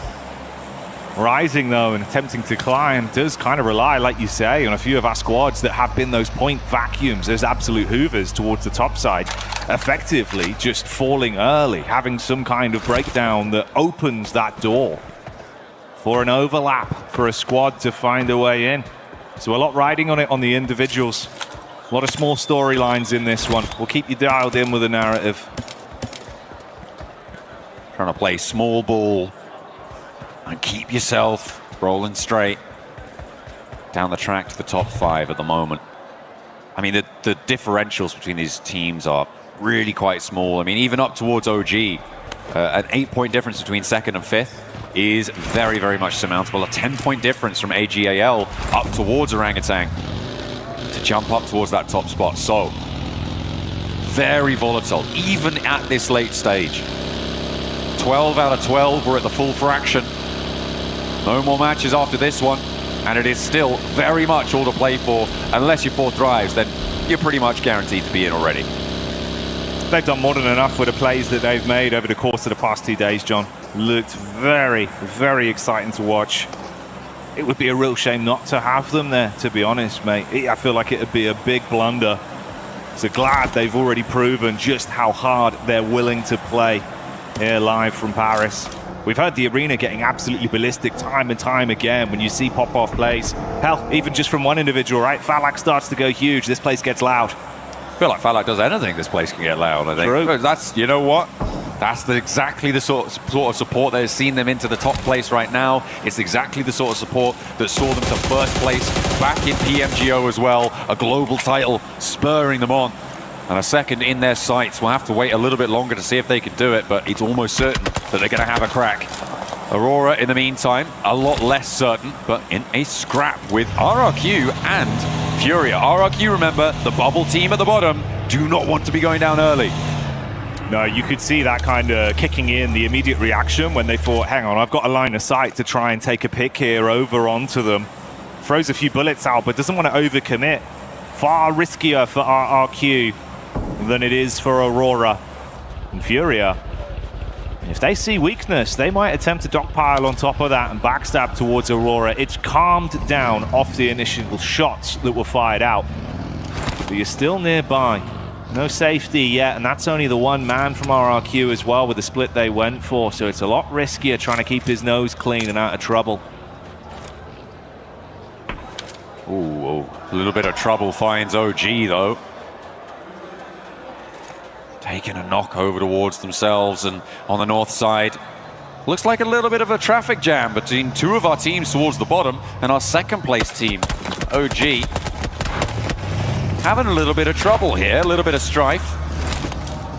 And that's going to be another nade launched over the top. The knock not yet back up, and Swash does get flushed away. Shiva to be able to claim that one. Potential wraparound here for Rolex, but he's spotted and handled. X-Force Rejects seemingly in charge of this fight against Gaming Stars as another flush comes on through. Yusuf and Maniac trying to piece themselves back together, but boom goes the dynamite, leaves Maniac flagging. Nothing more to be said.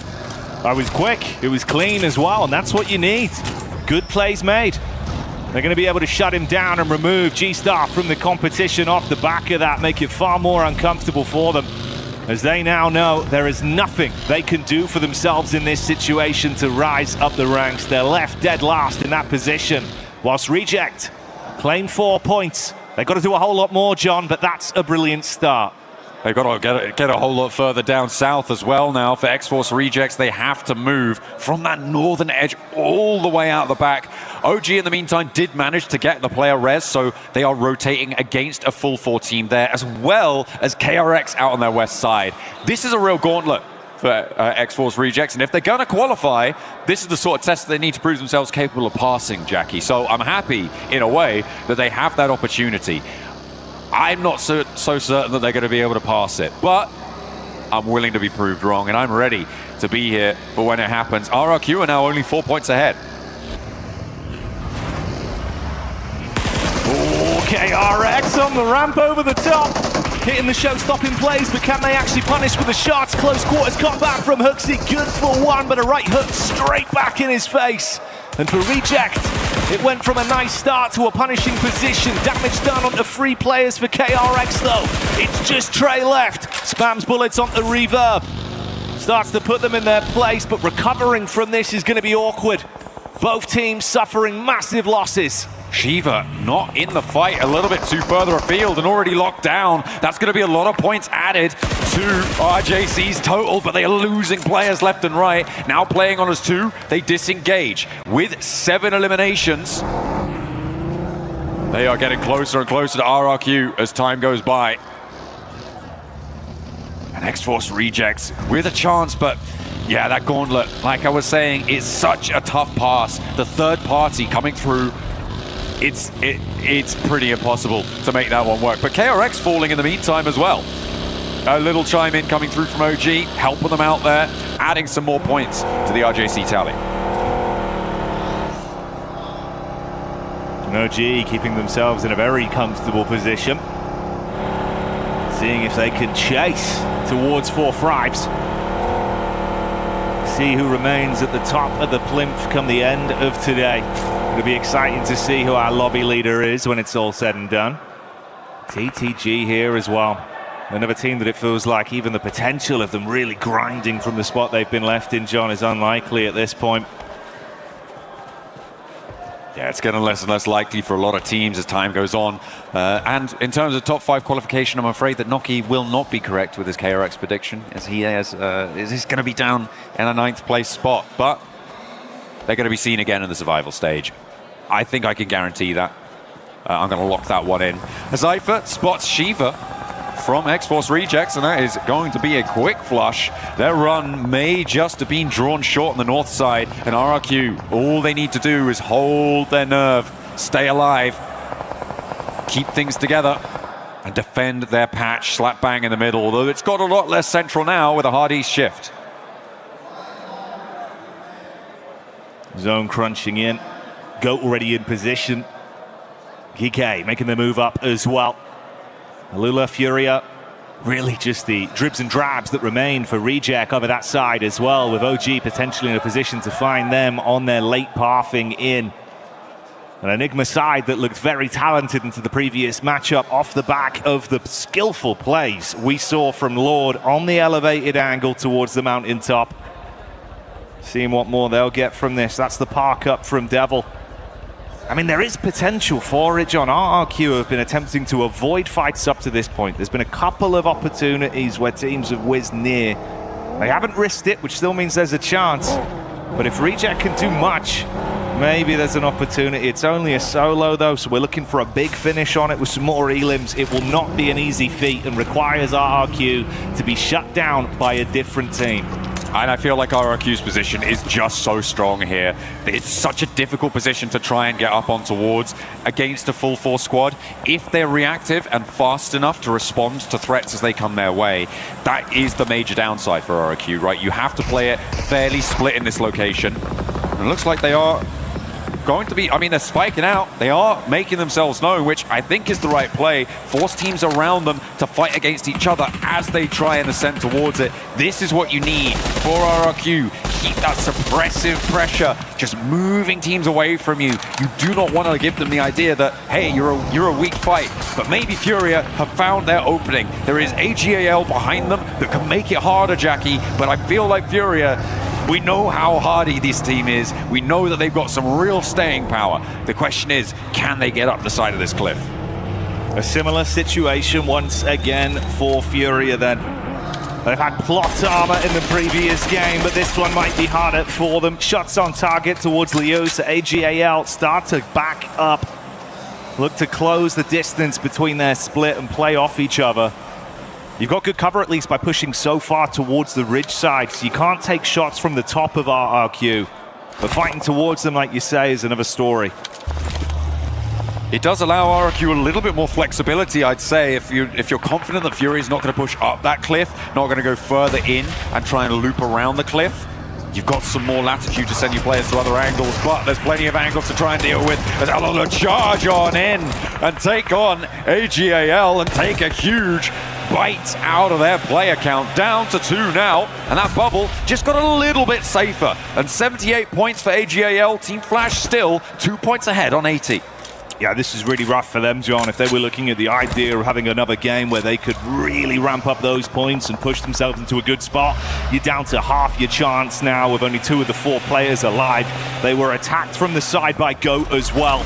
And although Furia was safe from the gaze from that top side view of RRQ, it's the roam in from Aurora that's closed the gap to allow them to get shots onto them. Made it more uncomfortable. Got that initial pick over. Enigma Galaxy getting stuck in on that western flank. They are kind of outside in the cold right now, behind 4 Thrives, but getting a pick onto the open is good, but they've lost Coops on the back line and he's all the way out in the blue, Jackie. I don't think that they're going to be able to get him back up there. Devil is keeping him company. Zypher in a real sticky spot, so it looks like that trade will be evened up. So 2 of our top 5 teams taking 1 player out from either side. And it is Devil who picks up the point there. adds them up to 44 and a little bit closer to RRQ. So now you're still not worried. That feels like a little, a little subtext storyline. We'll keep our eyes on it. It's not super likely with how it's going. Okay.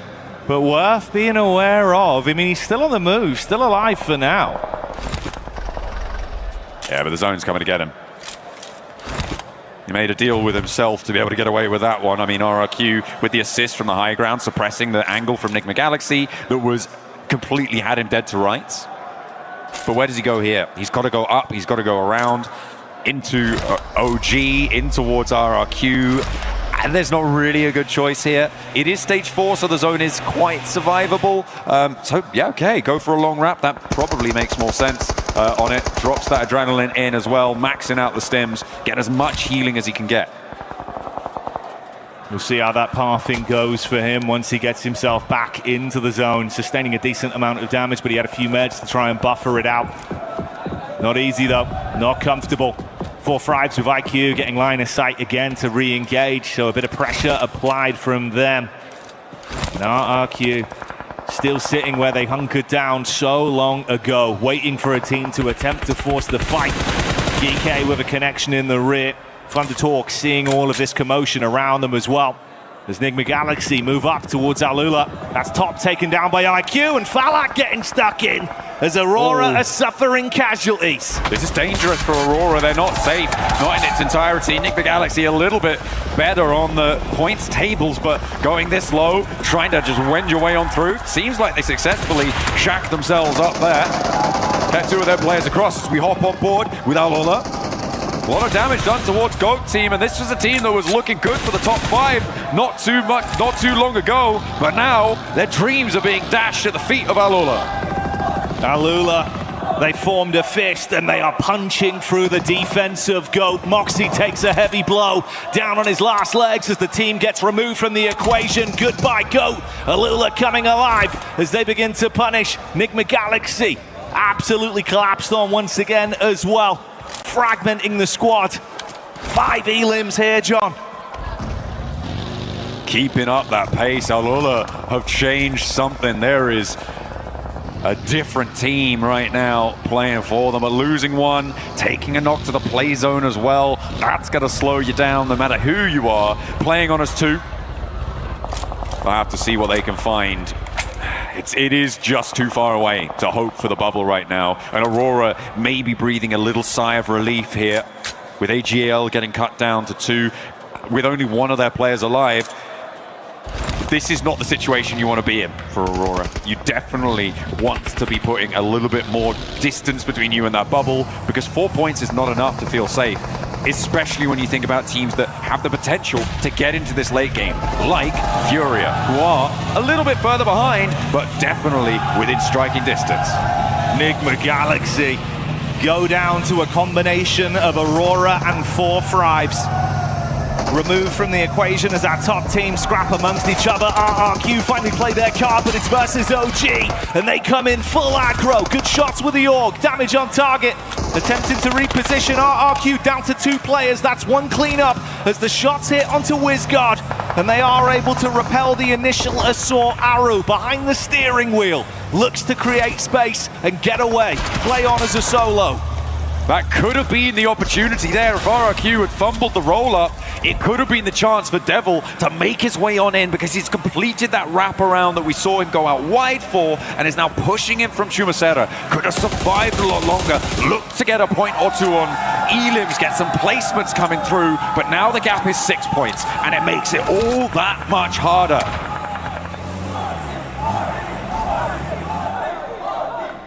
And in the conversation of who'd be on top come the end of the day, it's 4 Fribes that are once again getting the crowd hyped up with the plays. 4 elims in the back pocket, always showing up in the elim feed as the arena here at the Qiddiya City grid starts to roar. And Devil did make it in, like you say. RRQ found 2 picks onto OG though, and they're looking for the full flash back over. Aru's got something to say about it. Good for a clash up close. They're trying to force him out of the building and do so. Orangutan out of the running now as they'll be left in second. And RRQ, another point added to their tally, pushing themselves further and further away. Not too long from now, it could be that GK are up on the chopping block for 4th drives. The next challenge over towards RRQ. A nade from Lapar. This is the star player that the desk was talking about, bringing him up as a real clutch potential. Let's see if he's got a little bit more left to give in match 12 of 12. As 4th drives. Currently playing a 2-1 split with Falak, T24 on that western side, IQ much further inland. The backoff comes through and RRQ don't want anything more to do with that high ground, certainly not at the moment. AGAL finally fall to Furia. And TTG trapped down in the ditch with nades being dashed towards them. T24 throwing them in on target. His eyes lighting up with the idea of a prospect of 4 more points for our top lobby team right now. And as the zone eats through them, they are finding success with ease. Oh, T24 though stays a little bit too long. There is a response finally from Thunder Talk. AJ manages to thread that one through. Furia are getting picked apart in the meantime on the south side as Alola keep chowing down with their 2 players alive. The rest comes through. Falak wants to suppress the rotate, but Thunder Talk have already lost 1 forwards. This is a wild charge from Falak. He is so overexposed on the hilltop. I'm surprised he didn't go down before. And RRQ are going to chime in. So is Doc from Aurora. Putting them back in their place. They may have broken the century, but you cannot get a little bit too ahead of yourself there. Either way, they've done enough. They will be top spot by the end. 10 elims and 1 representative of the squad still alive and kicking its IQ that was down towards the low ground, so he's safe. Doc watching that angle, like you say, they just hard commit, wanting to get the extra points and prove that they can bully this lobby. Doc lines him up and knocks him down. That solo representative of Aurora at least guaranteeing some extra boon for the squad. Devil still alive in the back of the vehicle as well. He's pathing around. I mean, Flash have been so quiet for so long, but thankfully for them, John, the other squads that were close to potentially forcing them out of that 5th place are already gone. They've already left this lobby. Yeah, it's going to be nice and safe for them to feel like there's really not much to challenge them, as Alola also bite the dust. But they've done enough to see themselves into that survival stage. It's likely that the tables have started to solidify. The only moving part here is Devil, and he is caught between a rock, another rock, and several hard places. It is a tough approach from this north side, and it needs RRQ to start going down because the placements are already at 2, which means that even just surviving is not going to be enough for him. And he goes down there. That will be our bottom 3. Locked in, Jackie. X-Force Rejects joins Thunder Talk and Gaming Stars taking the tumble down. So it's all up to the points now. Who's going to finish and where is it going to be? Those keys now guaranteed to be crushed, but the dreams live on for an RRQ side that fought for their right to survive here. Another blow back over to Aurora as Doc is shut down. And they're looking for even more. Eyes honed in towards the setup from the 2-2 split of GK. Our final decision comes down to who takes the chicken dinner then between these 4 remaining squads. GK with the most central position, Flash with the high ground. As you said before, been fairly quiet over the course of this match so far, but they are starting to extend their influence now. GK in the more central spot, as I said before, but they're much more limited in terms of their maneuverability, in terms of their flexibility. It's a question of if they can force the other teams around them to fight with each other, or in the other instance, allow a team to just get straight up close to you. Now with Team Flash within nading range, it's going to get so much more hard for GK to hold off this location. And Flash, after paying passive for so long, know that they can take risks now. So they look to advance down onto GK. Good first nade connection to blow one of the squad mates away. Present an opportunity to punish off the back of it, but RRQ with a third-party snipe from distance, starting to steal those points and increase the pressure that's mounting on Flash's shoulders. Secure in their 5th place, but they'd like to go further to try and join on the point scoring, a little bit higher up on the tables. Fourth Thrives, OG, Aurora, Enigma Galaxy. These 4 teams pretty much, they have made it into those grand finals directly. Flash will be joining them as well. It's really, I don't think it's possible. Yeah, I'm pretty sure it's not possible at this stage for Ulf to catch up. I don't think there's enough points left in the lobby to make up the difference, especially when you consider that Flash will also be getting placement points for a minimum of 4th place. And whatever else they're able to purloin from the rest of this lobby.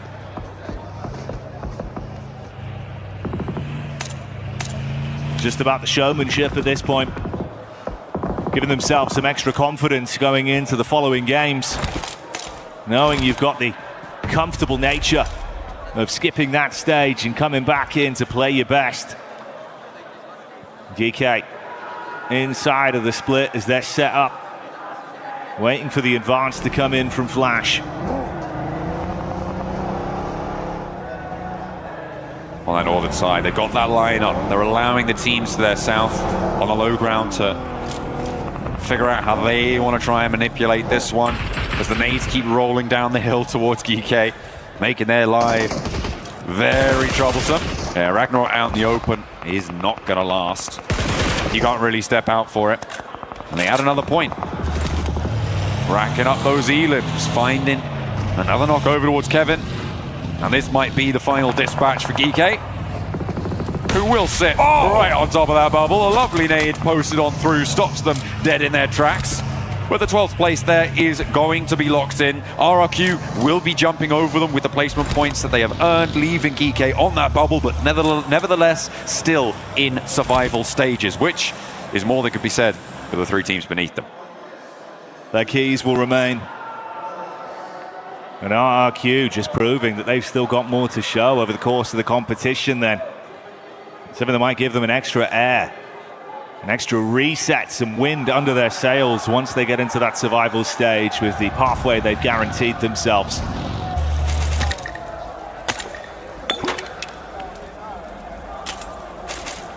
Team Flash playing this one by the book. RRQ and Ulf both pushed up to these ridge lines that they have to breach through quickly and open up exposed angles against them. Flash need to be in position, ready to go for the shots, but it looks like they're more preoccupied over towards RRQ's position. And maybe rightly so, because they do find Genfos, but Ulf in the meantime have gotten up close. Maybe a little bit too close for comfort. The shots can start to ring through, but Posey doesn't have an angle on towards it. As Genfos still bleeding out, but the nades now can come on in. CS is in danger, so's Tops. And there's the approach coming through from Ketch and Calci off on the other angle. Aaron and Scarface playing off one another beautifully. Genfos does get flushed away, and Lapar now the last to stand for RRQ, but Ulf have managed to turn this one topsy-turvy. Yeah, they've really thrown a spanner in the works here, and they jump back behind the steering wheel to keep more pressure on Flash. Calci with a Molotov thrown in as well, giving them a little bit of space to play off on this one. Distance firefight RRQ. They're putting onto it with a good angle to try and punish onto Flash. Got to tuck in behind the vehicle. Oh no. Yeah, it's right up in their face, John. Taking it to them. The wolves at the door, and they will echo with the sound of a shotgun shell, and now it's Lapar. He is in a 1 versus 1 technically. He's got a little bit of time here. Has Calci to deal with on the low ground. He finds it, and now there's only one more player up top for him to deal with, but the vehicle, the death departing explosion there puts the final nail in. Lapar looking pretty good, but it is Ulf to find the chicken dinner and a place in the survival stage. You see the excitement, the celebration, in the faces of defeat for some of our squads. They fought as hard as they could. For some, the journey ends. For others, it's just beginning with a battle for survival in our following stage. But for the lucky few, John, that were able to write history for themselves, they've guaranteed that opportunity to go directly through to the finals. In the space of 2 days, the competition has reached an enticing pitch already. What a treat Group A has been. Group B, I'm hoping, is going to be similarly high octane. That would be fantastic. We've got 2 days of survival beyond that as well, where we'll see the returning middle cadre of teams that played in both of those groups as well, joining once again for another shot at those grand finals. And I think that there has certainly been some phenomenal turns of events here. 4 Thrives have proved themselves to be deserving of that top spot as well. From that PMGO season, people still sometimes had questions. Not me, never me, but some people certainly questioned, are they a mainstay team? Can they keep it going? The answer in this group, a resounding yes against some of the strongest teams in the world. They've had such resilience, such beautiful individual skill as well with the plays we've seen from the entire roster, passing the baton at multiple times to guarantee themselves more and more inside of these battlegrounds. And I'm very glad that we'll get to see more from them. It's unfortunate we'll have to say goodbye to some of our teams, John, but the ones that go on to survival stage, they've earned that spot. Absolutely. A big benefit of being in the top 5 as well is that you can really focus on analysis, on really practicing, on getting those strategies ingrained onto your team, as well as researching the other teams more through survival stage, whilst being able to keep your playbook a little bit more hidden. So for Orangutan, I am thrilled that they've been able to get up and into 2nd place. A brilliant result for this roster that hasn't had as much international experience as a lot of the players down on the stage here. Phenomenal stuff. We're going to head down to the stage to make sure that we're locking in everything that needs to be done. Barney, what do you got? Welcome back to the main stage. Of course, taking the top spot in groups from Group A is 4 Thrives, baby! What an amazing performance! The crowd are behind you. That's got to feel good. Now, IQ, let's talk a little bit about stepping into these 2 group stage days and dominating. How does that feel? To be honest, we are not really proud of our performance because we missed a lot of chickens, and we will improve in finals, inshallah. Wow, okay. I mean, still placing in the top spot, but still things to improve on. I like that. Now, Falak, the expectations for you guys is pretty high, okay? Coming off the back of a PMGO victory, and now here, you guys must feel like you're in a really good position to take top spot. Did you exceed your expectations by placing first in group stage, or was this the plan the whole time? I mean, it's amazing to finish #1 in group stages as well, but the main goal is finals, and our goal is to finish #1 in the finals. So we can win back-to-back championships and make our name in history. I mean, speaking of making a name in history, the PMGO win, if you manage to secure the win at PMWC, and then in your home country, PMGO, that would be pretty good, wouldn't it, IQ? Yeah, of course. Of course it would be pretty good. Right, guys, we have something special to do, which I'm pretty sure you know. Follow me. We're going to go over to the Crusher. Now, as first place finishers, right here at the group stage for your group, you get to do the fun part. Now, I would like you to come and stand up here, all 4 of you, please, behind the awesome Crusher. Now, before we get into the meat of this, can I get you guys to budge around? Budge around a little bit. Budge around, move around, move around, move around. Now, before we get into the meat of this, we've got to say our commiserations, of course, but 3 teams underperformed here. And it's brutal, but it's fair. Gaming Stars, Thunder Talk Gaming, and of course X-Force Rejects will be eliminated from the competition. Is there anything that you would like to say to them before you crush their keys? Sorry guys for crushing your keys, and bye-bye. Ah, sorry guys, and goodbye. All right, IQ, can you please press this button, and that will turn on the Crusher and reveal the teeth. Here we go, look at that. See you later, Gaming Stars. Okay, would you like to pull on this lever, crush the remaining keys, and send them into the elimination zone? 3, 2, 1, see you later. Was that satisfying? Yeah, that's too much. Too satisfying. Well, you might get to do it in the final with 15 keys. That's the plan, right? Yeah. Yeah, that's the plan. All right, 4 Thrives, congratulations in placing first in Group A. We've got so much more PMWC action coming your way over the next few days. You can hear the crowd going nuts for 4 Thrives. That's what we like to see here at PMWC. But for now, let's head back to the studio so that they can talk about everything that happened over the last 2 days of groups. It's a sight that we're getting used to seeing.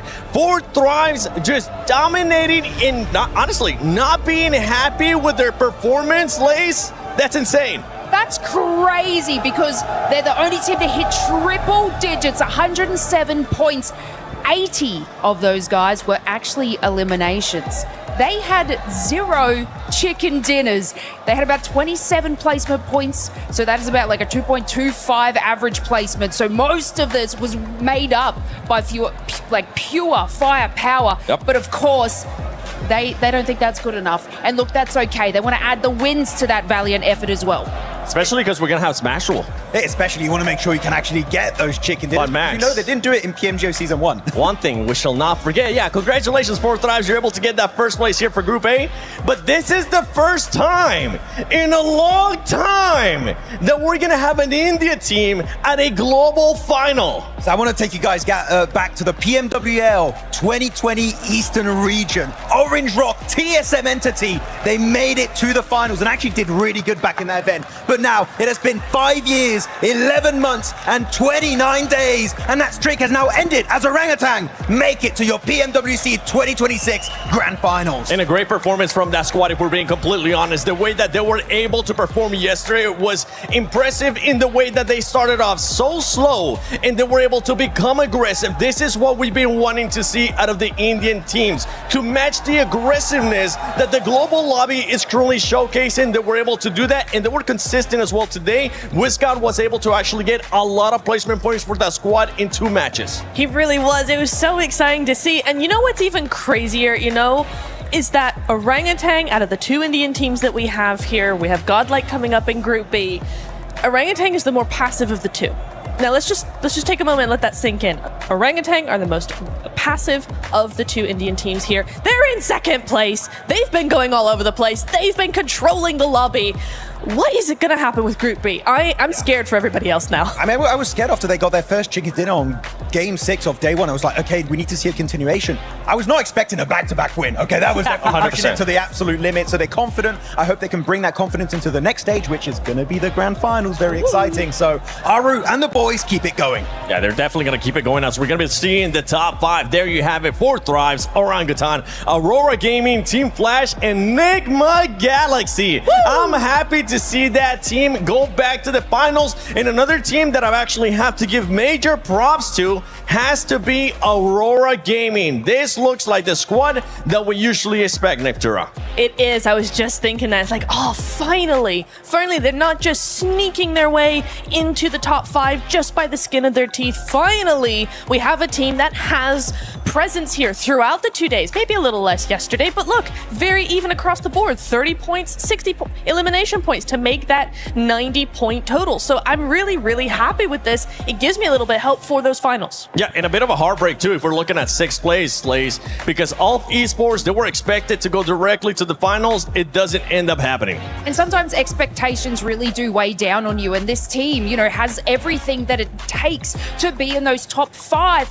But of course, they just didn't really make those kind of macro decisions when it was necessary. So we did see them sort of fall off, and that brings through teams like Team Flash, who, like I say, throwing stuff at the wall, making it stick, but they adapted, they pushed through, and Ulf just kind of lost that momentum throughout there. Even Team GOAT, we could say the same type of thing, expecting massive things from them as well. I mean, still a valiant effort, definitely, but these teams, it is surprising.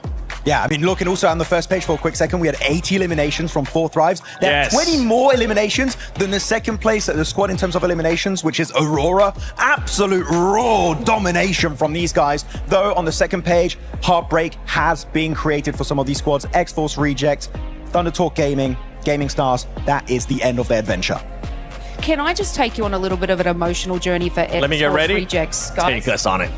Now, I was watching Devil's little health bar surviving for so incredibly long in that last match. This was after they just obliterated Gaming Star. They set a trap on KRX, and the Shiva was able to escape, got picked off by 4Thrives, and Devil's just traveling around in the vehicle trying to hold on for dear life, but obviously couldn't cement themselves and put themselves in that position. They were able to get 8 eliminations, and they just had to hold on for a little bit more placement, and they could have overtaken RRQ. But of course, that's not how the cookie crumbles. Yeah, that was such a sad story. I know. It's not how the cookie crumbled for some of these teams. We saw that squads that are also going to be going to survival, Max. Besides Ulf, which team are you surprised by that is actually going to be going to survival? I mean, Ulf, of course, as you said, but Furia. Sorry, the opening day was just not there, but it's fine.